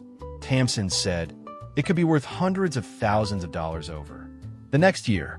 I said, "Maybe." Tamsin continued, "Millions over enough time." I replied, "I don't know." Tamsin said, "That's the problem, Merrick. You know enough to wonder." I opened my mouth. Tamsin kept going. Tamsin said, "I don't want to be standing next to you 6 months from now when something goes wrong at a job and watch you think, if I hadn't chosen her, I could fix this." I said I wouldn't. Tamsin replied, "You cannot promise that." I said, "I can promise not to blame you." Tamsin answered, "You can promise anything right now." That one hurt because it sounded like something she had learned somewhere else. Tamsin looked toward the glass wall. Dex had disappeared completely. "Smart man." Tamsin looked back at me and said, "So don't choose me." I said, "I'm not choosing between." Tamsin interrupted and said, "You are. Maybe not today. Maybe not consciously, but the choice exists." I said, "Tamsin." Tamsin said, "I'm not asking you to give up the power." I replied, "I know." Tamsin said, "I'm telling you I will not become the reason you tell yourself you lost it." She stood. Tamsin said, "We have contracts. I'll finish what I committed to." I asked, "And us?" Her face tightened for half a second. Then Tamsin said, "There's no us." She opened the door. I sat alone in the conference room for a long time. My daily copy remained unused. I had never felt less powerful. For the next 2 weeks, Tamsin was professional. I discovered that professional Tamsin was much worse than angry Tamsin. Angry Tamsin would have meant I still had access to something personal. Professional Tamsin sent calendar invitations. She answered questions in complete sentences. She stopped bringing me coffee. She still protected clients from my worst ideas because that was her job. She simply stopped protecting me from myself. The first project I ran without Tamsin on site was a product launch for a regional outdoor brand. Nothing about it should have been difficult. We had a real crew. We had a venue. We had a schedule Tamsin had prepared 3 days earlier. We had a copied backup lighting processor that worked perfectly. I managed to make the day miserable anyway. The catering truck arrived at the wrong loading door. I had forgotten to confirm which elevator could handle the display crates.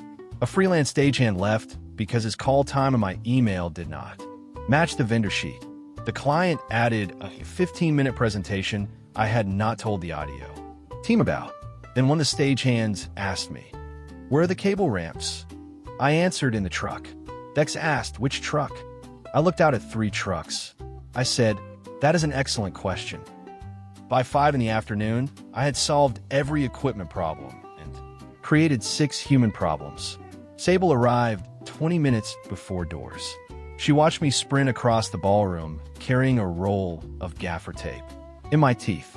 Sable waited until I put it down. Sable asked, "Where's Tamsin?" I answered, "Different project." Sable looked around. A technician hurried past us pushing the wrong case. Sable said, "She appears to be on the wrong project." I replied, "We're fine." Sable glanced at the clock and said, "You're 12 minutes behind." I said, "Recoverable." Sable said, "Your catering lead has asked 3 people the same question." I replied, "I'm handling it." Sable said, "Your client is looking for you." I said, "I know." Sable asked, "Then why are you talking to me?" "Histoire de here." Sable walked away. The event opened 6 minutes late. The audience did not notice. The client did. We survived. That was the right word. After loadout, Sable found me sitting on a road case eating pretzels from a vending machine bag. She handed me a bottle of water. Sable said, "Your equipment was excellent." I replied, "Thank you." Sable said, "That was not praise." I answered, "I know." She leaned against the case opposite me. Sable said, "You keep talking about your unusual equipment access like that is your advantage." I said nothing. Sable continued, "It isn't." I looked at her. Sable nodded toward the empty ballroom and said, "Equipment is replaceable. Good operators are replaceable too, eventually. What matters is whether the person running the job sees the whole room." I said, "Tamsin sees the whole room." Sable replied, "Yes." I said, "I'm learning." Sable replied, "Yes." There was something brutal about Sable agreeing with me. She took my empty pretzel bag and dropped it in the trash. Sable said, "Learn faster." Then she left. Dex came over. Dex said, "I like her." I replied, "You like anyone who insults me accurately." Dex said, "It's a strong personality trait." The next morning, I opened our operations folder and started reading. Everything Tamsin had built. Not skimming. Reading. Vendeur contact. Load-in notes. Crew preferences. Parking restrictions. Which client panicked early and which client panicked late. Which venues had bad cell service. Which freelancer could fix almost anything but should never be scheduled. Before 8 in the morning, there were months of invisible work in those files. The power could give me a $40,000 projector in seconds. It could not tell me that the West Freight elevator at the Meridian Hotel stuck if you held the door too long. I spent the next week learning. Dex learned with me. That mattered. Dex had been the guy cheering every bad idea, but somewhere along the way he had become the person who knew our gear, our signal flow, our technicians, and exactly which adapter I would forget if he did not pack it himself. We stopped treating Dex like comic relief with a tool bag. Dex took over technical prep. On his first morning as our unofficial technical director, Dex labeled every case. On his second morning, he banned me from relabeling them. I looked at the colored tape and asked, "This is your system?" Dex replied, "My system has hierarchy." I said, "Your system has colors." Dex answered, "Colors are hierarchy for people who move fast." I said, "I move fast." Dex replied, "You lose cables." I had no response. 3 weeks after the parking lot, I woke up on a Saturday with no client emergencies, no jobs, no equipment requests, no reason to copy anything. At 11, Dex texted me a photo of a vintage arcade cabinet at a rental warehouse. Dex's message said, "You have touched this. Free arcade day." I almost did it. The old version of me would have used the copy before breakfast. Instead, I made coffee. Noon passed, then 3, then 7. The unused copy sat in the back of my mind like a gift card about to expire. At 10:30, I started bargaining with myself. I could copy the arcade machine for 90 minutes. I could copy the expensive espresso system I had touched at a trade show. I could copy the massage chair from the Home Expo. I could copy something purely because I could. At 11:58, I stood in my apartment kitchen with my hands in my pockets. The ability was available. I let the minute pass. Midnight came. The old daily opportunity vanished. A new one replaced it. Nothing else happened. No alarm. No punishment. No cosmic message told me I had wasted a miracle. I laughed. For months, I had treated an unused copy like money left on the table. but nothing had been taken from me. I had simply gone one day without demanding a second version of something I already had enough of. On Monday, I told Dex. Dex stared at me and asked, "You let it expire?" I said yes. Dex asked, "On purpose?" I said yes. Dex asked, "Are you sick?" I said no. Dex asked, "Did Bramble touch you again?" I replied, phrasing. Dex sat back and said, "I don't know who you are anymore." Tamsin was at the other end of the office. She heard us. Tamsin did not look up from her laptop, but I saw the corner of her mouth move. That was enough. The next decision cost actual money. Borrowed Tomorrow had been profitable for 3 straight months. Not yacht money, real small business money. Enough to stop treating every purchase like a personal betrayal. Our most frequently rented real equipment was a compact production package, cameras, switching hardware, audio interface, support gear, the boring stuff that appeared on almost every job. We could keep renting it. I could sometimes copy pieces of it, or we could buy our own.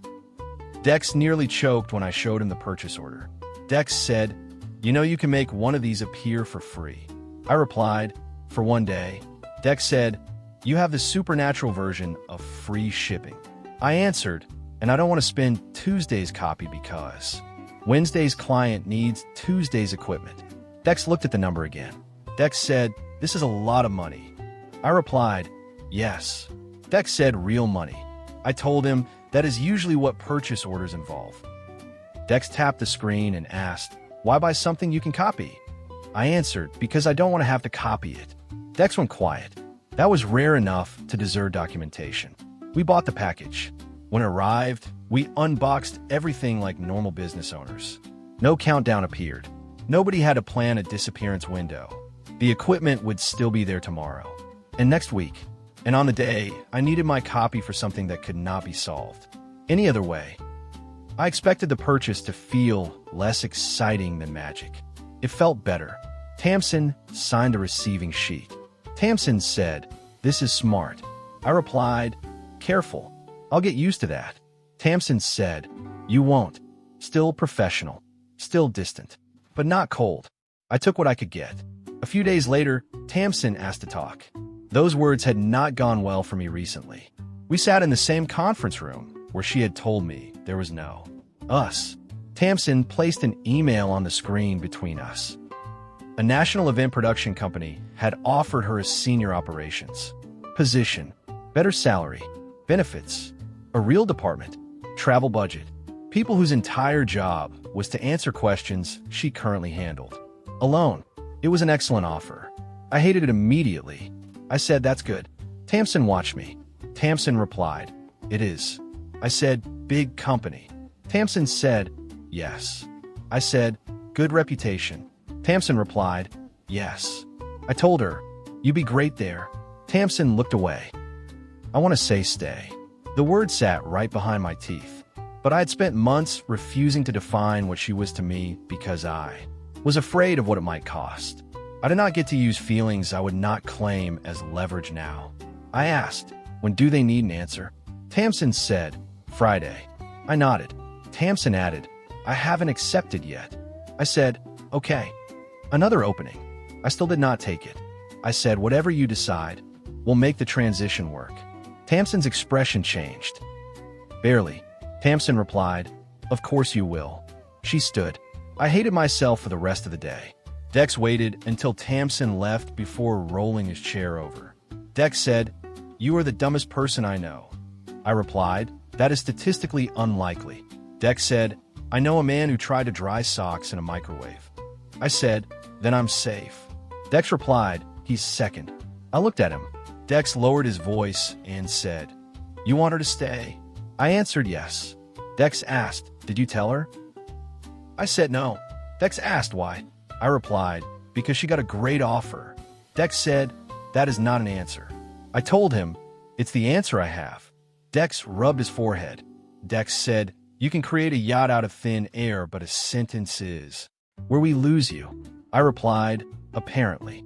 2 days later, Sable walked into the office carrying the largest project packet I had ever seen. She dropped it on the table. Dex looked at the thickness and asked, "Is that one event or a federal?" Indictment. Sable replied, community benefit weekend.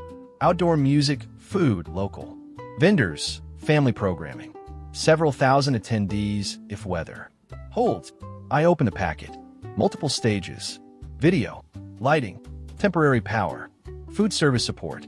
Photography. Vendor coordination.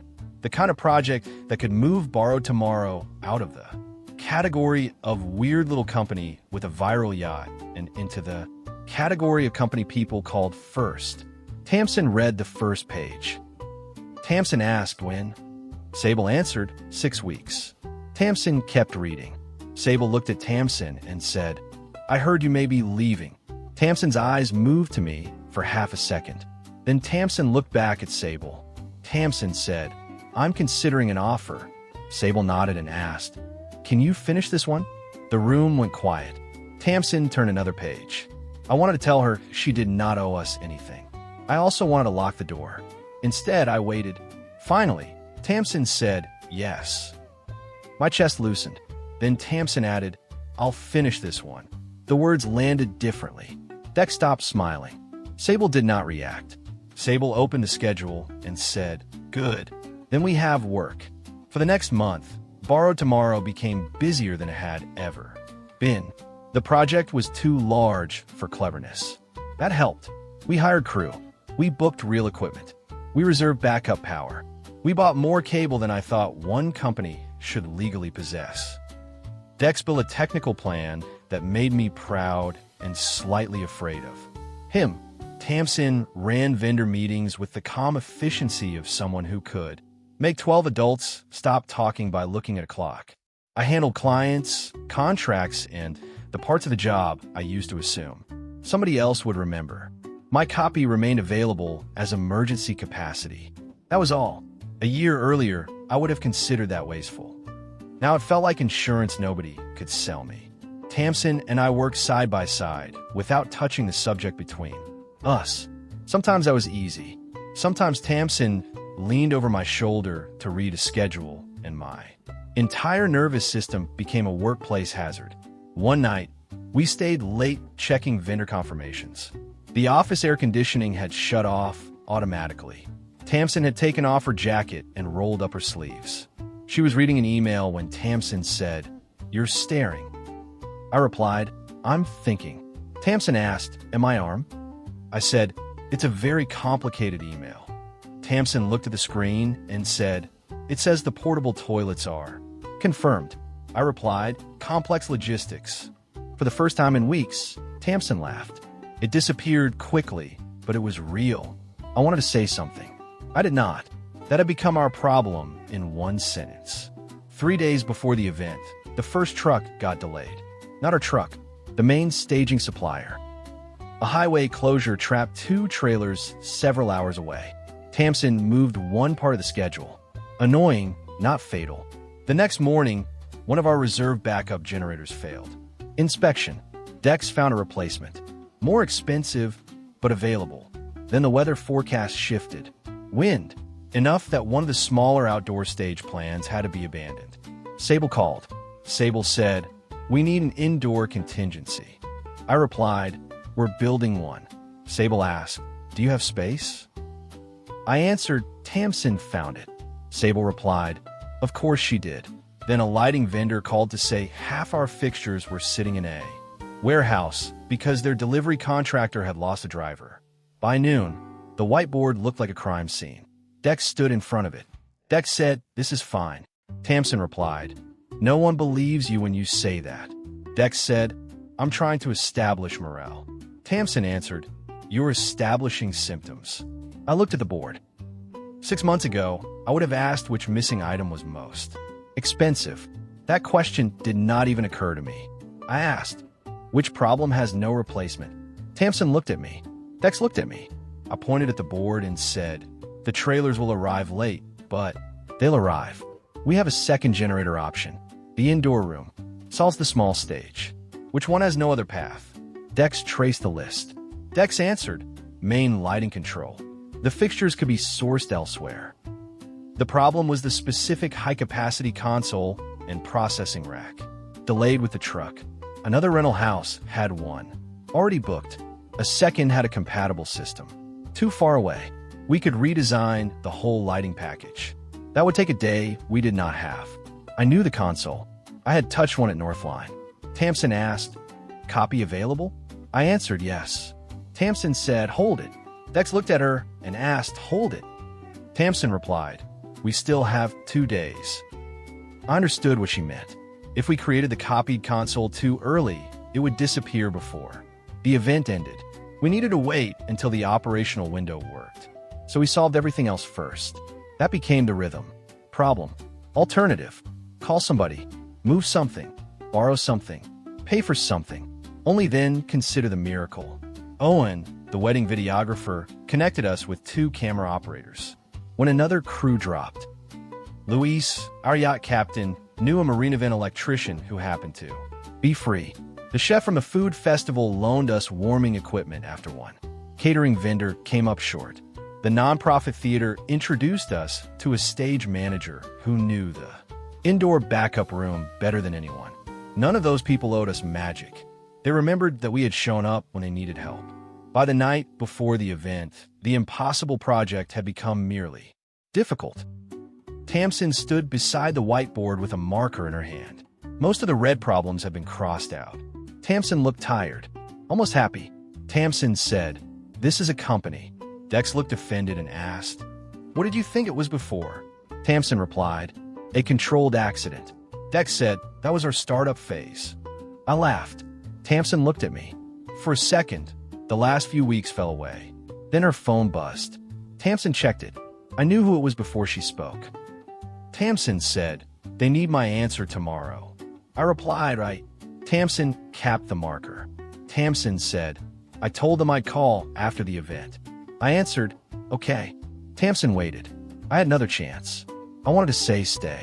Instead, I looked at the board and said, "We should get some sleep." Tamsin's face closed. Tamsin replied, "Good idea." She left. Dex waited until the door shut. Then Dex threw a dry erase marker at me. It hit my chest. I asked what. Dex replied, "You know what?" I said, "I am respecting her career." Dex said, "You are hiding behind her career." I replied, "That is not fair." Dex pointed at the door and said, "You know what Tamsin does when she's scared? She makes a plan." I said, "I know." Dex asked, "You know what you do?" I answered, "I make a plan." Dex said, "No. You make a joke, then a spreadsheet, then a business argument for why your feelings are inefficient." I replied, "That sounds like a plan." Dex picked up another marker. I raised both hands and said, "Fine." Dex lowered the marker. I looked at the whiteboard. The biggest event in our company's history was less than 12 hours away. My daily copy was still available. Tamsin might leave after tomorrow. And those were 2 completely different problems. At 5 the next morning, the event site was already moving. Trucks backed into loading zones. Coffee appeared in industrial quantities. Crew radios crackled. A forklift beeped somewhere behind the main stage. The weather was cold but clear. Good enough. Dex met me at the production tent. Dex asked, "Console?" I answered, "Not yet." Dex checked his watch and said, "If we create at 7, we have until 7 tomorrow." I replied, "The event ends at 10 tonight." Dex said, "Plenty." Tamsin joined us. Tamsin said, "Wait until 8.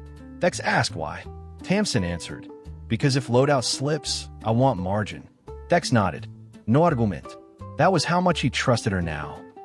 At 7:43, the replacement generator company called. The driver told me, "We have a flat tire. 90 minutes. I hung up.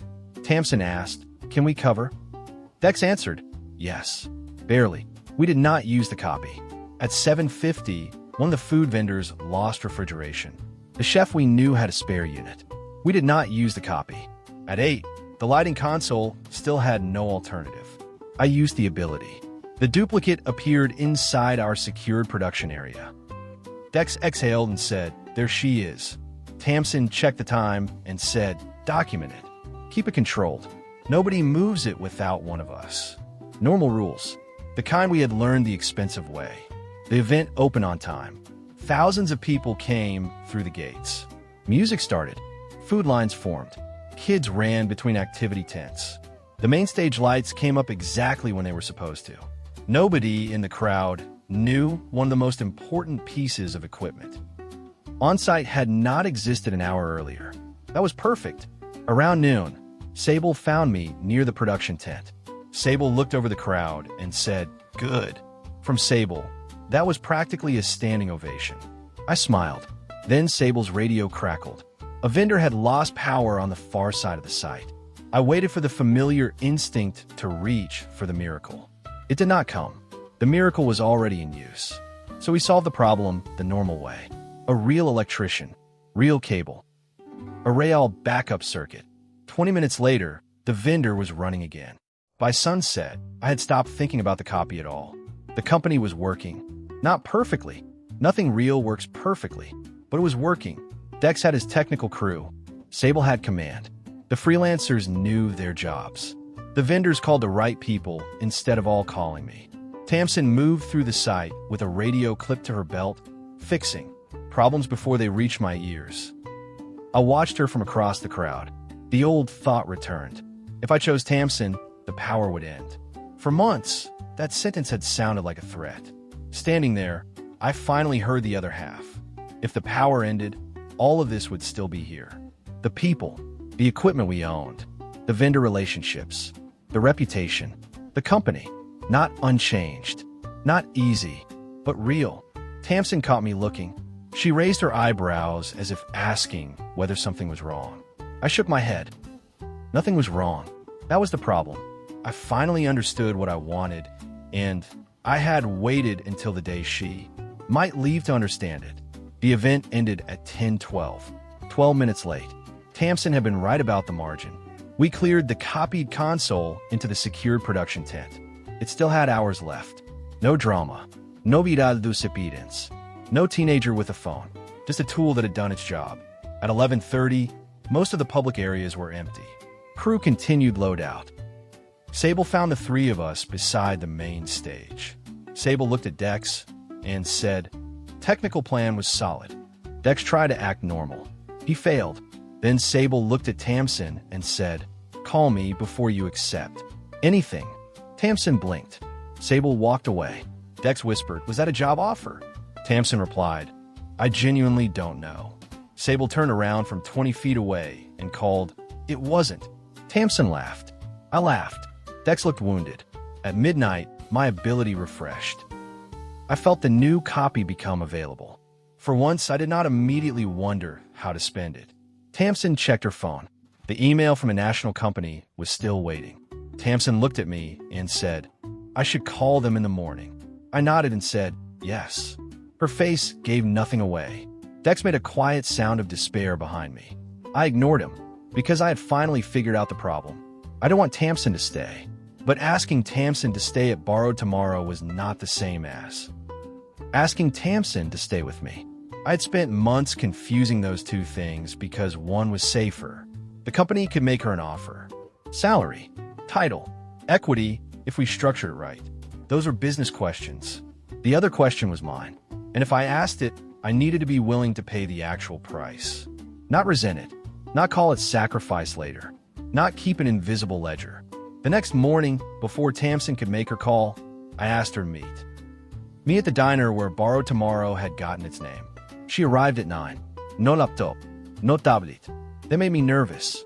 Tamsin sat across from me and said, "You said this wasn't about work." I replied, "It isn't." Tamsin said, "Good." The waitress brought coffee. Tamsin looked at mine and asked, "You order before I got here?" I replied, "I'm growing." Tamsin said slowly. I smiled. Then I put both hands around the mug because otherwise I would have found something stupid to do with them. I said, "I don't want you to turn down the job because of me." Tamsin's expression did not change. Tamsin replied, "Okay." I continued, "I also don't want you to take it because you think there's nothing here." Tamsin's eyes sharpened. Tamsin said, "Merrick." I replied, "I know." Tamsin asked, "Do you?" I said, "Yes." I took a breath. I said, "My copy isn't used today." Tamsin stared at me. Tamsin said, "That is a strange opening." I replied, "It matters." Tamsin asked why.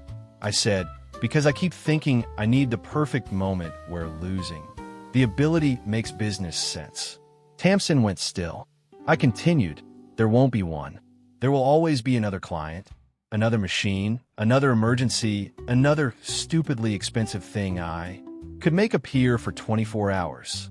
Tamsin said, Merrick. I said, I'm not asking you to decide anything right now. Tamsin closed her mouth. I continued, I finally understand what you meant.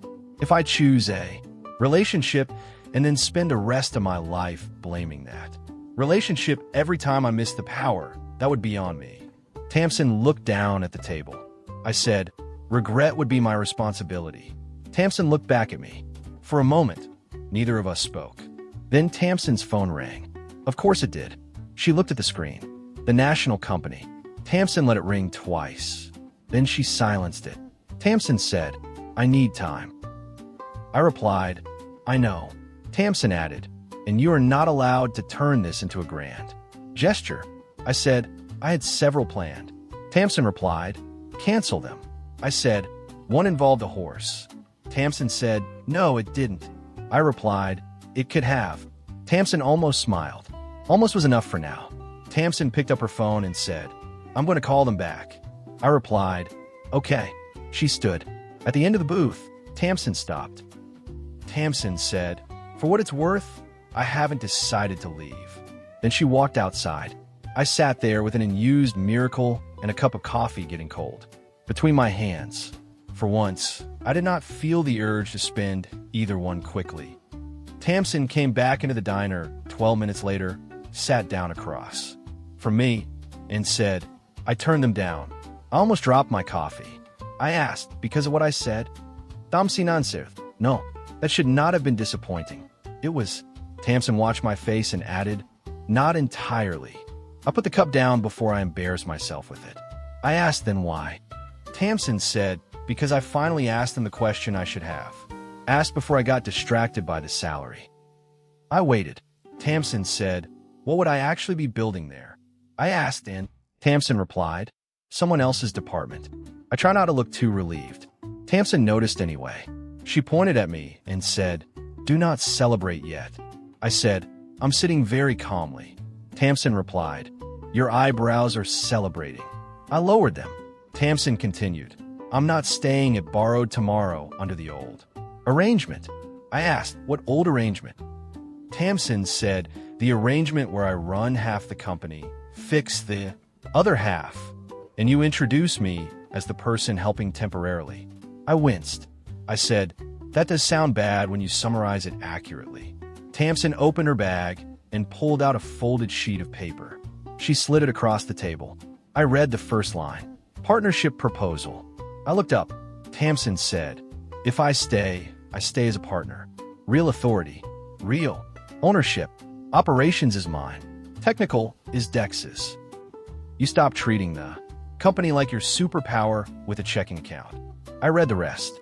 Salary, equity, decision rights, a hiring plan, a capital reserve, a rule that any project requiring the copy as its only path to success needed unanimous approval from all three of us. I looked at Tamsin and said, you wrote this before our conversation. Tamsin replied, I started it last week. I asked, so you were considering staying before I said anything? Tamsin said, I was considering whether the company deserved me. I nodded. That is extremely on brand. Tamsin pointed at the proposal and said, it still needs a lawyer. I asked, do I get to negotiate? Tamsin replied, of course.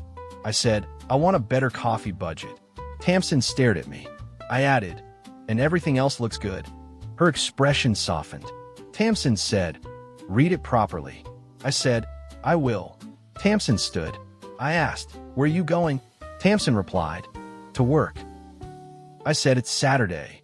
Tamsin answered, that sentence has never stopped you. She walked toward the door. Then Tamsin turned back and said, Merrick. I looked up. Tamsin said, staying at the company is not an answer to the other question. I said, I know. Tamsin held my eyes for a second. Then she left. I sat there with the partnership proposal in front of me and my unused copy still available. That should have felt like progress.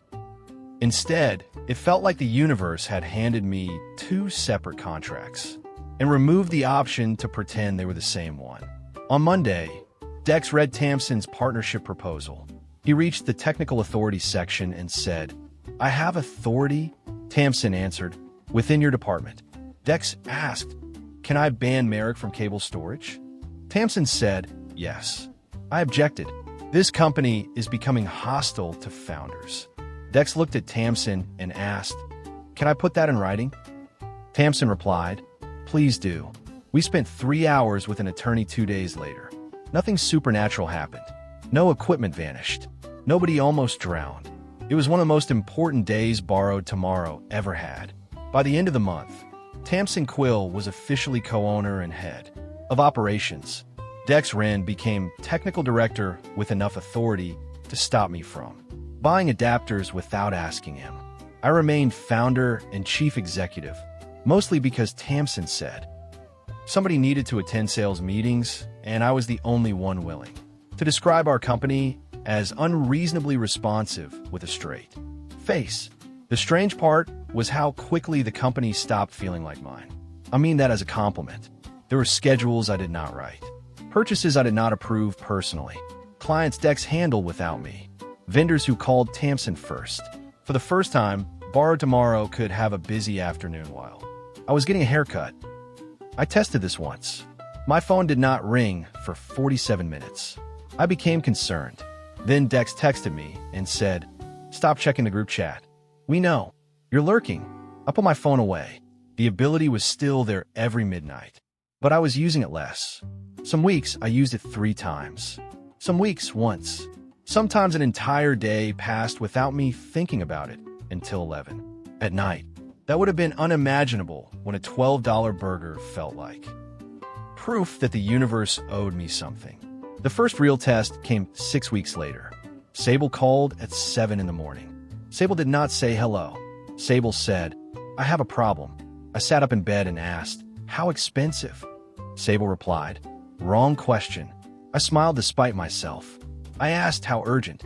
Sable said, "Better."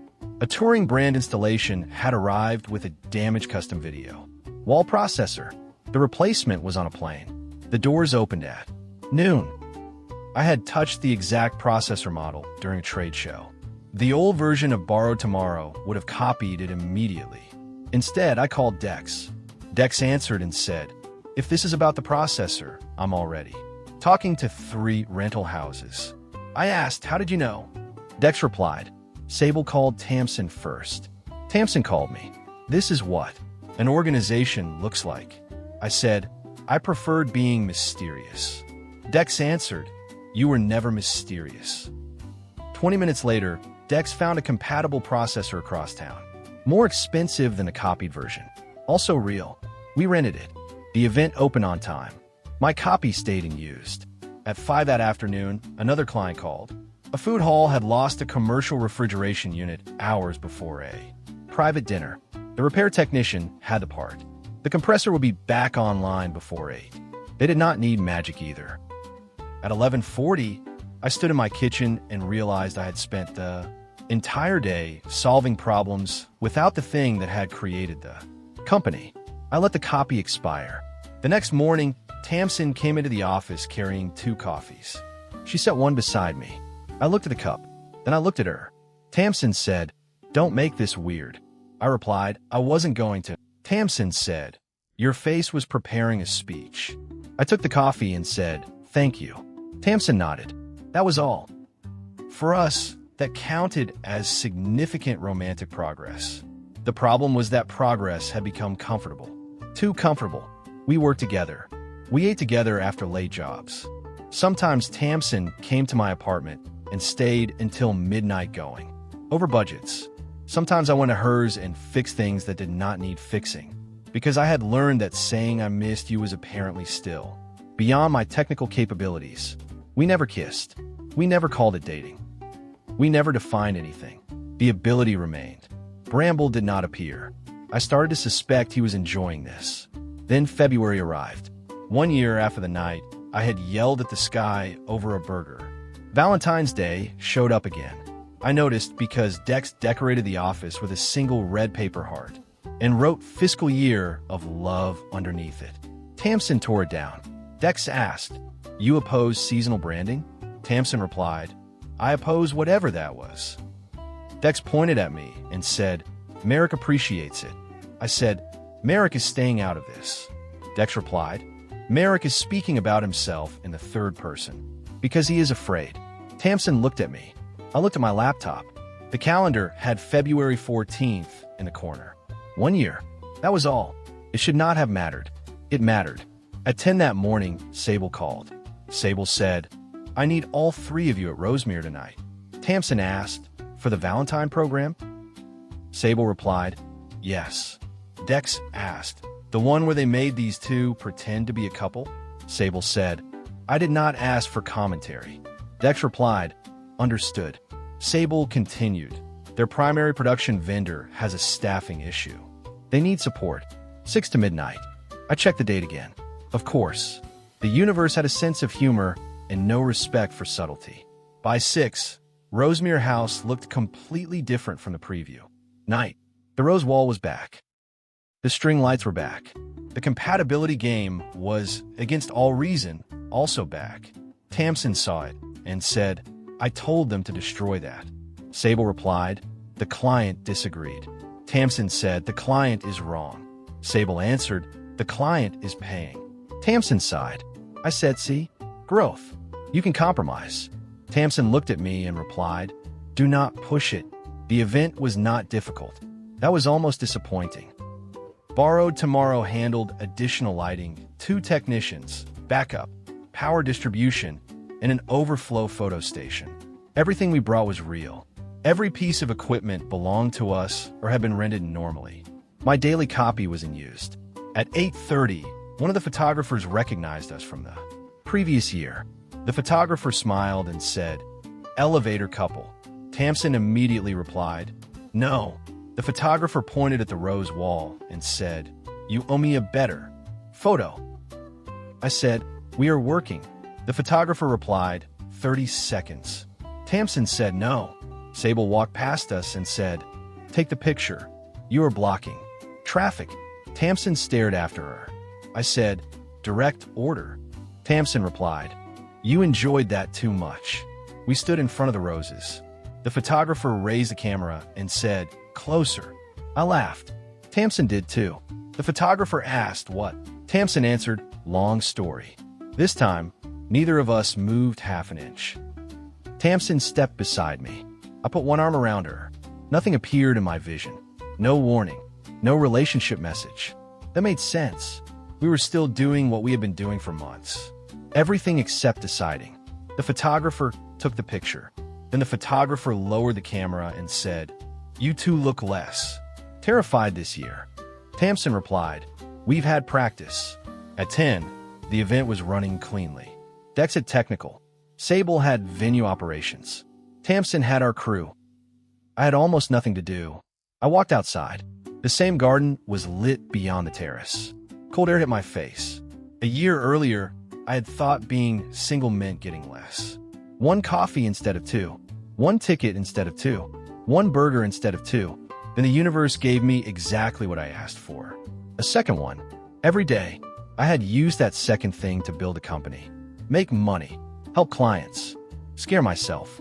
Nearly ruin several perfectly good relationships. The power had been useful. It had also given me an excuse. As long as choosing someone had a measurable cost, I could pretend the cost was the reason I had not chosen. That was easier than admitting the truth. I was scared of choosing anything I could not undo. Tamsin came outside. She stood beside me. Tamsin asked, "You hiding?" I answered, thinking. Tamsin said, "Dangerous." I replied, "Historically, yes." For a while, we watched the lights in the garden. Then Tamsin asked, "Did you use the copy today?" I said no. Tamsin asked, "Do you need it for anything tonight?" I said no. Tamsin nodded. She knew exactly where my mind had gone. Tamsin said, "Merrick, don't do this because it's Valentine's Day." I looked at her. I asked, "Do what?" Tamsin replied, "Whatever speech is loading behind your eyes." I said, "I don't have a speech." Tamsin said, good. I admitted, I have bullet points. Tamsin closed her eyes.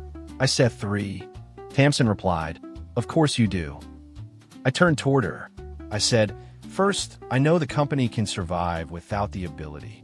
Tamsin said, that is a business point. I replied, I know. I'm warming up. Tamsin folded her arms. I continued, second, I know losing the ability would be my choice. Tamsin did not say anything. I said, if I regret it later, that regret belongs to me, not you. Tamsin looked at me. I continued, you were right before. I couldn't promise I'd never miss it. I probably will. The first time a $100,000 piece of equipment breaks on a Sunday, I'm gonna miss it a lot.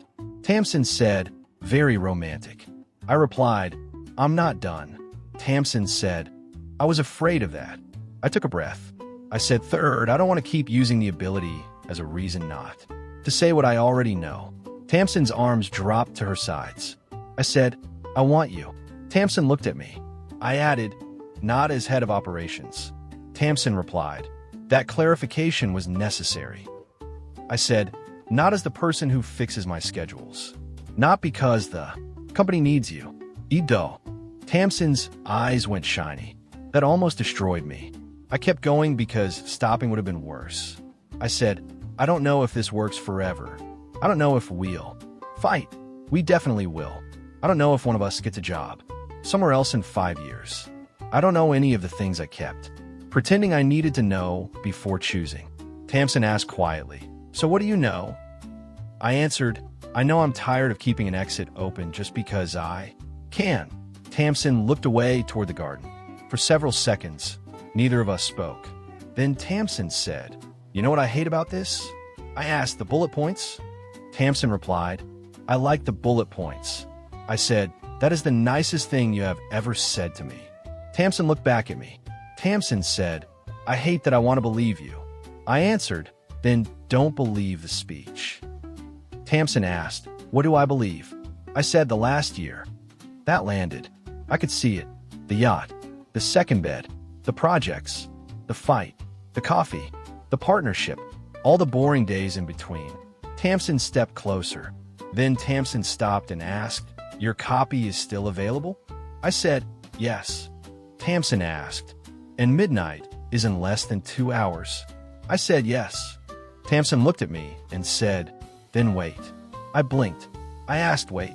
Tamsin said, yes. I asked, what? Tamsin replied, because I need to know you can. I understood. This could not be another impulse. Not a yacht. Not a sports car. Not a miracle used because the clock was running out. Tamsin wanted me to have the option until the last possible second, and choose with it still in my hand. I nodded. I said, okay. Tamsin went back inside. I stayed in the garden.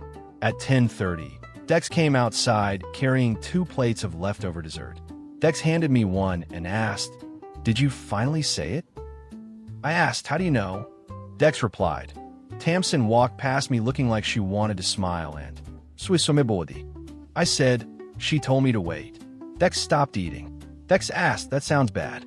I replied, it isn't. Dex studied me. Then Dex said, you're actually going to do it. I asked, do what? Dex replied, lose the thing. I looked at him. Dex had been there the first night. 2 phones on my apartment floor. The office chair. The sports car. He had watched the whole stupid experiment turn into our lives. I said, I think so. Dex nodded slowly. Then Dex said, for the record, this is terrible asset management. I laughed. I said, I knew you'd understand. Dex added, also for the record, I think you should do it. That hit harder than I expected. I asked, you're sure? Dex replied, Merrick, I spent a year watching you get free equipment. Do you know what I learned? I asked, that I'm a visionary? Dex said, that free equipment is incredible. I stared at him. Dex continued, but I also learned I like my job. I smiled. Dex said, we'll be fine. At 11, Sable found me checking a cable ramp that did not need checking. Sable asked, why are you touching that? I said, nervous energy. Sable replied, stop. I stopped. Sable looked toward Tamsin across the room. Then Sable looked back at me.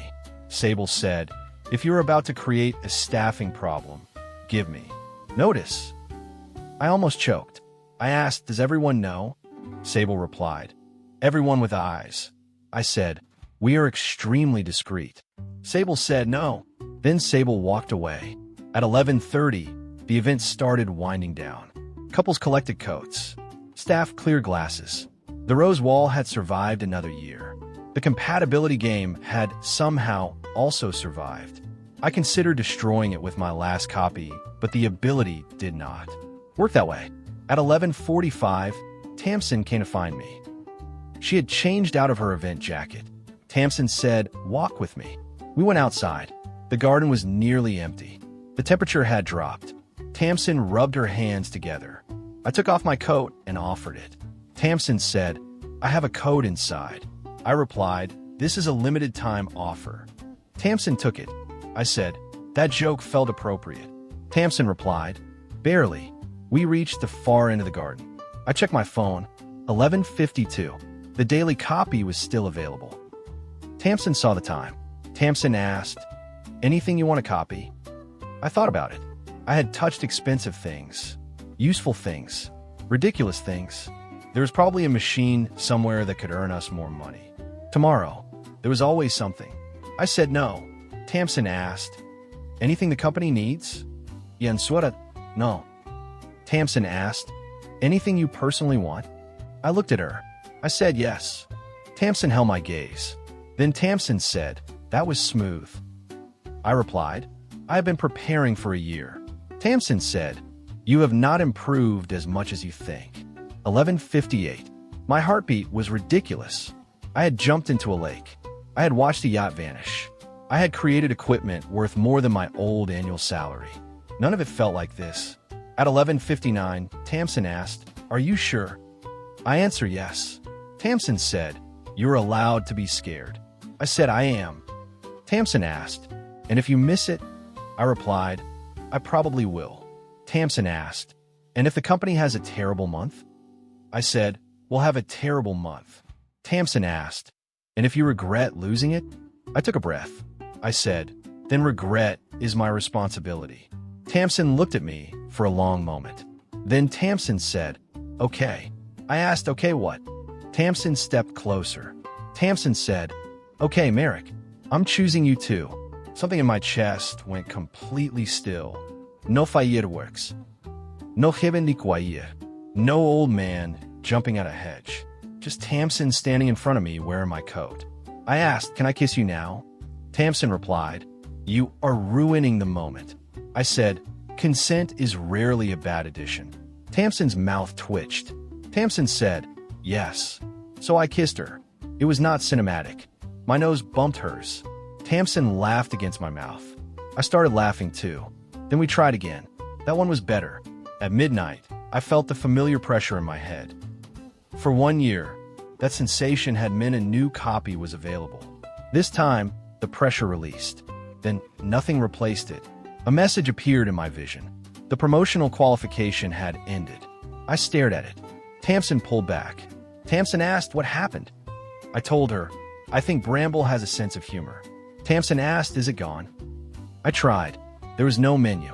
No sense of an available choice. Nothing. I said, it's gone. Tamsin searched my face. Tamsin asked, how do you feel? I waited for panic. For loss.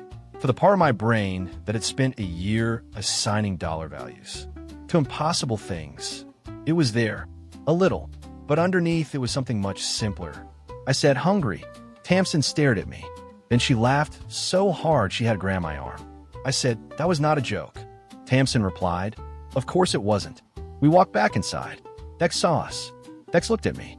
Then Dex looked at Tamsin. Then Dex looked at the clock. Dex asked, well? I said, gone. Dex put one hand over his heart. Dex said, the depreciation event has occurred. Tamsin replied, please never call it that again. Dex hugged me anyway. It was fast and hard and immediately followed by Dex pretending it had not happened. Sable came over. Sable asked, can the company still deliver next week? I said yes. Sable replied, then congratulations. That was Sable's entire emotional ceremony. It was perfect. At 12:20, while the last equipment cases were being loaded, Bramble appeared beside the dessert table. Nobody saw him arrive. Of course, he was eating a chocolate-covered strawberry. Tamsin came with me. Dex followed, because Dex would have followed a meteor into a gas station. Bramble looked at me and said, "You look disappointed." I replied, "I'm deciding whether I am." Bramble nodded. Bramble said, "Reasonable." Tamsin asked, "So you're Bramble?" Bramble answered, "Apparently." Tamsin said, "You could have explained the rules better." Bramble looked offended. Bramble replied, "I attempted to." I said, "That part is technically true." Tamsin looked at me. I added, "I know." Banned word. Dex asked Bramble, "Can he get the power back if they break up?" Bramble answered, "No." Dex said, "What if they break up tonight?" Bramble replied, "Still no." Dex asked, "What if the relationship is annulled?" Tamsin said, "Dex." Dex replied, "I am conducting due diligence." Bramble sighed. Bramble said, "The promotion has ended. No refunds. No reinstatement. No loyalty points." I asked, "Was this whole thing a test?" Bramble chewed the strawberry. Bramble said, "People always want things to be tests after they survive them." I asked, "So it wasn't?" Bramble replied, "I gave a lonely man a second burger." I said, "You gave me a supernatural copying ability." Bramble answered, "Because you were very dramatic about the burger." Tamsin said, "That sounds like him." I looked at her. She smiled. I asked Bramble, "You knew about Tamsin?" Bramble replied, "I have eyes." Dex said, "That is what Sable said." Bramble nodded and said, "Sable sounds competent." I asked, "You knew I'd give it up?" Bramble looked at me for a moment. Then Bramble said, "No." That answer surprised me. Bramble continued, "That was the point." I asked, "What point?" Bramble replied, "A choice only means something if you're allowed to. Make the other one." For once, I had no joke. Bramble finished the strawberry. Then Bramble looked at the dessert table and asked, "Are these free?" Tamsin answered, "They're for event staff." Bramble said, "Excellent. You took two." I said, "You know, for a supernatural being associated with Valentine's Day, you are incredibly cheap." Bramble replied, "Benefits have declined."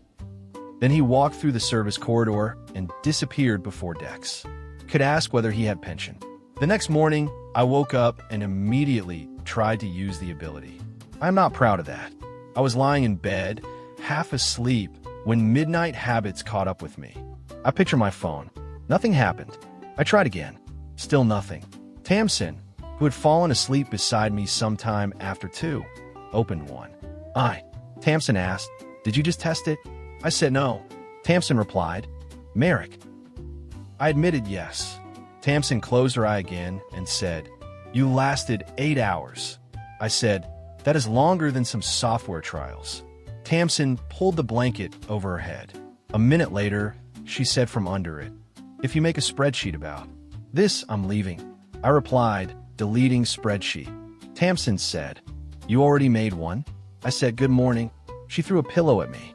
Losing the power did not destroy my life. It did make Tuesday more expensive. That part was immediate. A client needed an extra projector. We rented one. I stared at the invoice longer than necessary. Dex caught me. Dex said, "Do not cry in front of the vendor." I replied, "I'm not crying." Dex said, "Your wallet is." We paid. The job made less profit. The world continued spinning. A week later, a lighting console failed. We did not have a supernatural replacement. Dex had a real backup plan. He called a partner company. The replacement arrived 40 minutes later. The client never knew. A month later, we lost a bid because another company owned more equipment. That hurt.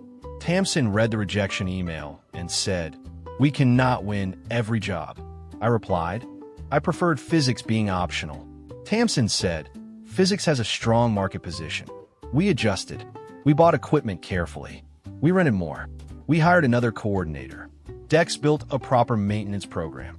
Tamsin made us keep more cash in reserve than I enjoyed looking at. Sable sent us more work. Owen referred 3 wedding companies. Louise connected us to a waterfront venue. The chef from the food festival brought us into 2 restaurant openings. The nonprofit theater called whenever they needed someone who would answer the phone after 5. The company grew, not explosively. That was the surprising part. It grew normally. One good job became another. A technician recommended us. A venue trusted us.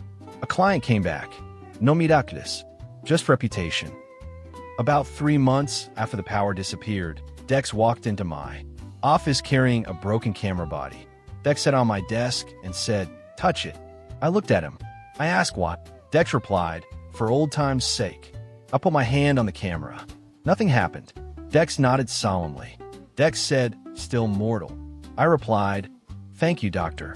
Dex picked the camera back up. At the door, Dex stopped. Dex said, I thought I'd miss it more." I asked, "The free equipment?" Dex answered, "Obviously I missed the free equipment. I mean the chaos." I said, "You caused half the chaos." Dex replied, "Exactly. It was exhausting." He left. I looked around the office. A real office now. Not a co-working room. Not Dex's studio. Borrowed Tomorrow had 6 full-time employees and a rotating crew of freelancers. Tamsin's office was across the hall. Dex had a workshop with labels I was still forbidden to touch. The company owned equipment that would not disappear at midnight. There were days when I missed the ability. I missed the feeling of knowing I had one impossible answer in my pocket. But I never missed the person I had been when every unused day felt like a loss. That person had spent his life trying to make sure he never gave up an option. The problem with keeping every door open is that eventually you realize you never walked through one. Tamsin did not become easier just because we were together. That would have been suspicious. Our first real fight happened over a staffing budget. I thought we could delay a hire. Tamsin thought we were burning out the crew. I made a spreadsheet. Tamsin made a better spreadsheet. I accused her of weaponizing my own culture against me. Tamsin replied, "Your culture is Excel. We hired the coordinator." Tamsin was right. I was gracious about it after approximately 48 hours. Tamsin informed me that 48 hours did not count as gracious. We also had good days. Boring ones. Those turned out to be my favorite. Grocery shopping, takeout on our couch, falling asleep during a movie we had both claimed to want to watch, Tamsin leaving a charger at my apartment and not taking it home, then a toothbrush, then shoes. I noticed the progression. I did not create a risk matrix. That was growth. 6 months after Valentine's Day, we had dinner with Orson. Orson had known me long enough to distrust any improvement in my life. He looked at Tamsin. Then Orson looked at me. Orson asked, "You two together?" I said yes. Orson nodded. Orson said, "Makes sense." I asked, "That's it?" Orson replied, "What do you want, a parade?" Tamsin smiled. I said, "I thought you'd have questions." Orson answered, "I had questions when expensive furniture kept appearing in your apartment and disappearing the next day." I stopped breathing. Tamsin turned slowly toward me. I asked Orson, "You saw that?" Orson said, "I'm old, not blind." I asked, "Why didn't you say anything?" Orson shrugged. Orson replied, "You paid rent." Tamsin laughed so hard she nearly spilled her drink. I stared at Orson. I said, "There was a sports car." Orson replied, "Loud thing." I said, "A massage chair." Orson said, "Good chair." I asked, "You never thought any of that was strange?" Orson looked at me and said, "Merrick, everybody's strange. Most people just have cheaper hobbies." That might have been the wisest thing anyone said to me all year. By the time the next Valentine's Day arrived, Borrowed Tomorrow had survived 12 full months without magic. That anniversary mattered more to me than the first one. The company was profitable. Tamsin and I were still together. Dex had hired an assistant and immediately become the kind of manager he used to complain about. Sable had finally used an exclamation point in an email. It had been a typo. On Valentine's Day morning, Tamsin asked me, "Any plans tonight?" I said several. Tamsin narrowed her eyes. Tamsin asked, "Do any involve horses?" I replied, "Not anymore." Tamsin said, "Good." I took her to the same burger place where the whole thing had started. The restaurant had changed the menu board, but not the booths. The Valentine promotion was still running. Buy one, get one free. Tamsin read the sign. Then Tamsin looked at me. Tamsin said, "You planned this." I replied, "I am capable of symbolism." Tamsin said, "That is debatable." We reached the counter. The cashier was not the same person. That would have been too neat, and life rarely has that kind of production budget. The cashier asked, "One bacon cheeseburger combo?" I said, "Yes." The cashier looked at Tamsin and said, "Valentine special. Second one is free." I looked at the second burger. A year earlier, I would have considered that the entire point. I smiled. Tamsin noticed. Tamsin asked what? I said, "Nothing." Tamsin replied, "You are terrible at nothing." We carried the food outside. The same bus stop was still there. I checked. No bramble. I was almost disappointed. We sat on the bench. Tamsin unwrapped her burger. I looked at mine. Then I looked at hers. I said, "Technically, I finally got my second one." Tamsin stopped chewing. Tamsin said, "I thought that word was banned." I replied, "The ban was company policy. We're off the clock." Tamsin said, "I'm head of operations all the time." I asked, "That sounds healthy to you?" Tamsin pointed a fry at me. Tamsin said, "Do not start." I laughed. A bus pulled up. For half a second, I remembered Bramble's voice disappearing under the sound of brakes. I had enough. That was what I had shouted. I had been wrong. Not because I needed more stuff. Because I had confused having options with having a life. The bus pulled away. Tamsin asked, "Where did you go?" I said, "Old memory." Tamsin nodded. Then Tamsin held out one of her fries. I took it. She immediately said, "That was my best fry." I replied, "Relationships require sacrifice." Tamsin said, "Give it back." I ate it. Tamsin stared at me. I said, "Too late." Tamsin shook her head. Then she smiled. The burger was good. Not supernatural. Not duplicated. Just good. And for the first time since this whole thing started, getting one of something did not feel like getting less. Because the things that had actually lasted were never the copies. The wedding footage Owen kept. The meals that came out of a temporary oven. The people who called us back because we had shown up. The company decks Tamsin and I had built. The trust one had nearly talked myself out of. Tamsin, none of that had been borrowed from tomorrow. It was ours because we had done the work to make it real. Tamsin bumped her shoulder against mine. Tamsin asked, "You're doing the speech thing in your head again, aren't you?" I said, "Maybe." Tamsin replied, "Keep it short." I looked at the two burger wrappers. Then I looked at her. I said, "I got the better deal." Tamsin rolled her eyes and said, "That was terrible." I replied, "You liked it." Tamsin said, "I tolerated it." I smiled. Some things, apparently, did not need a second copy.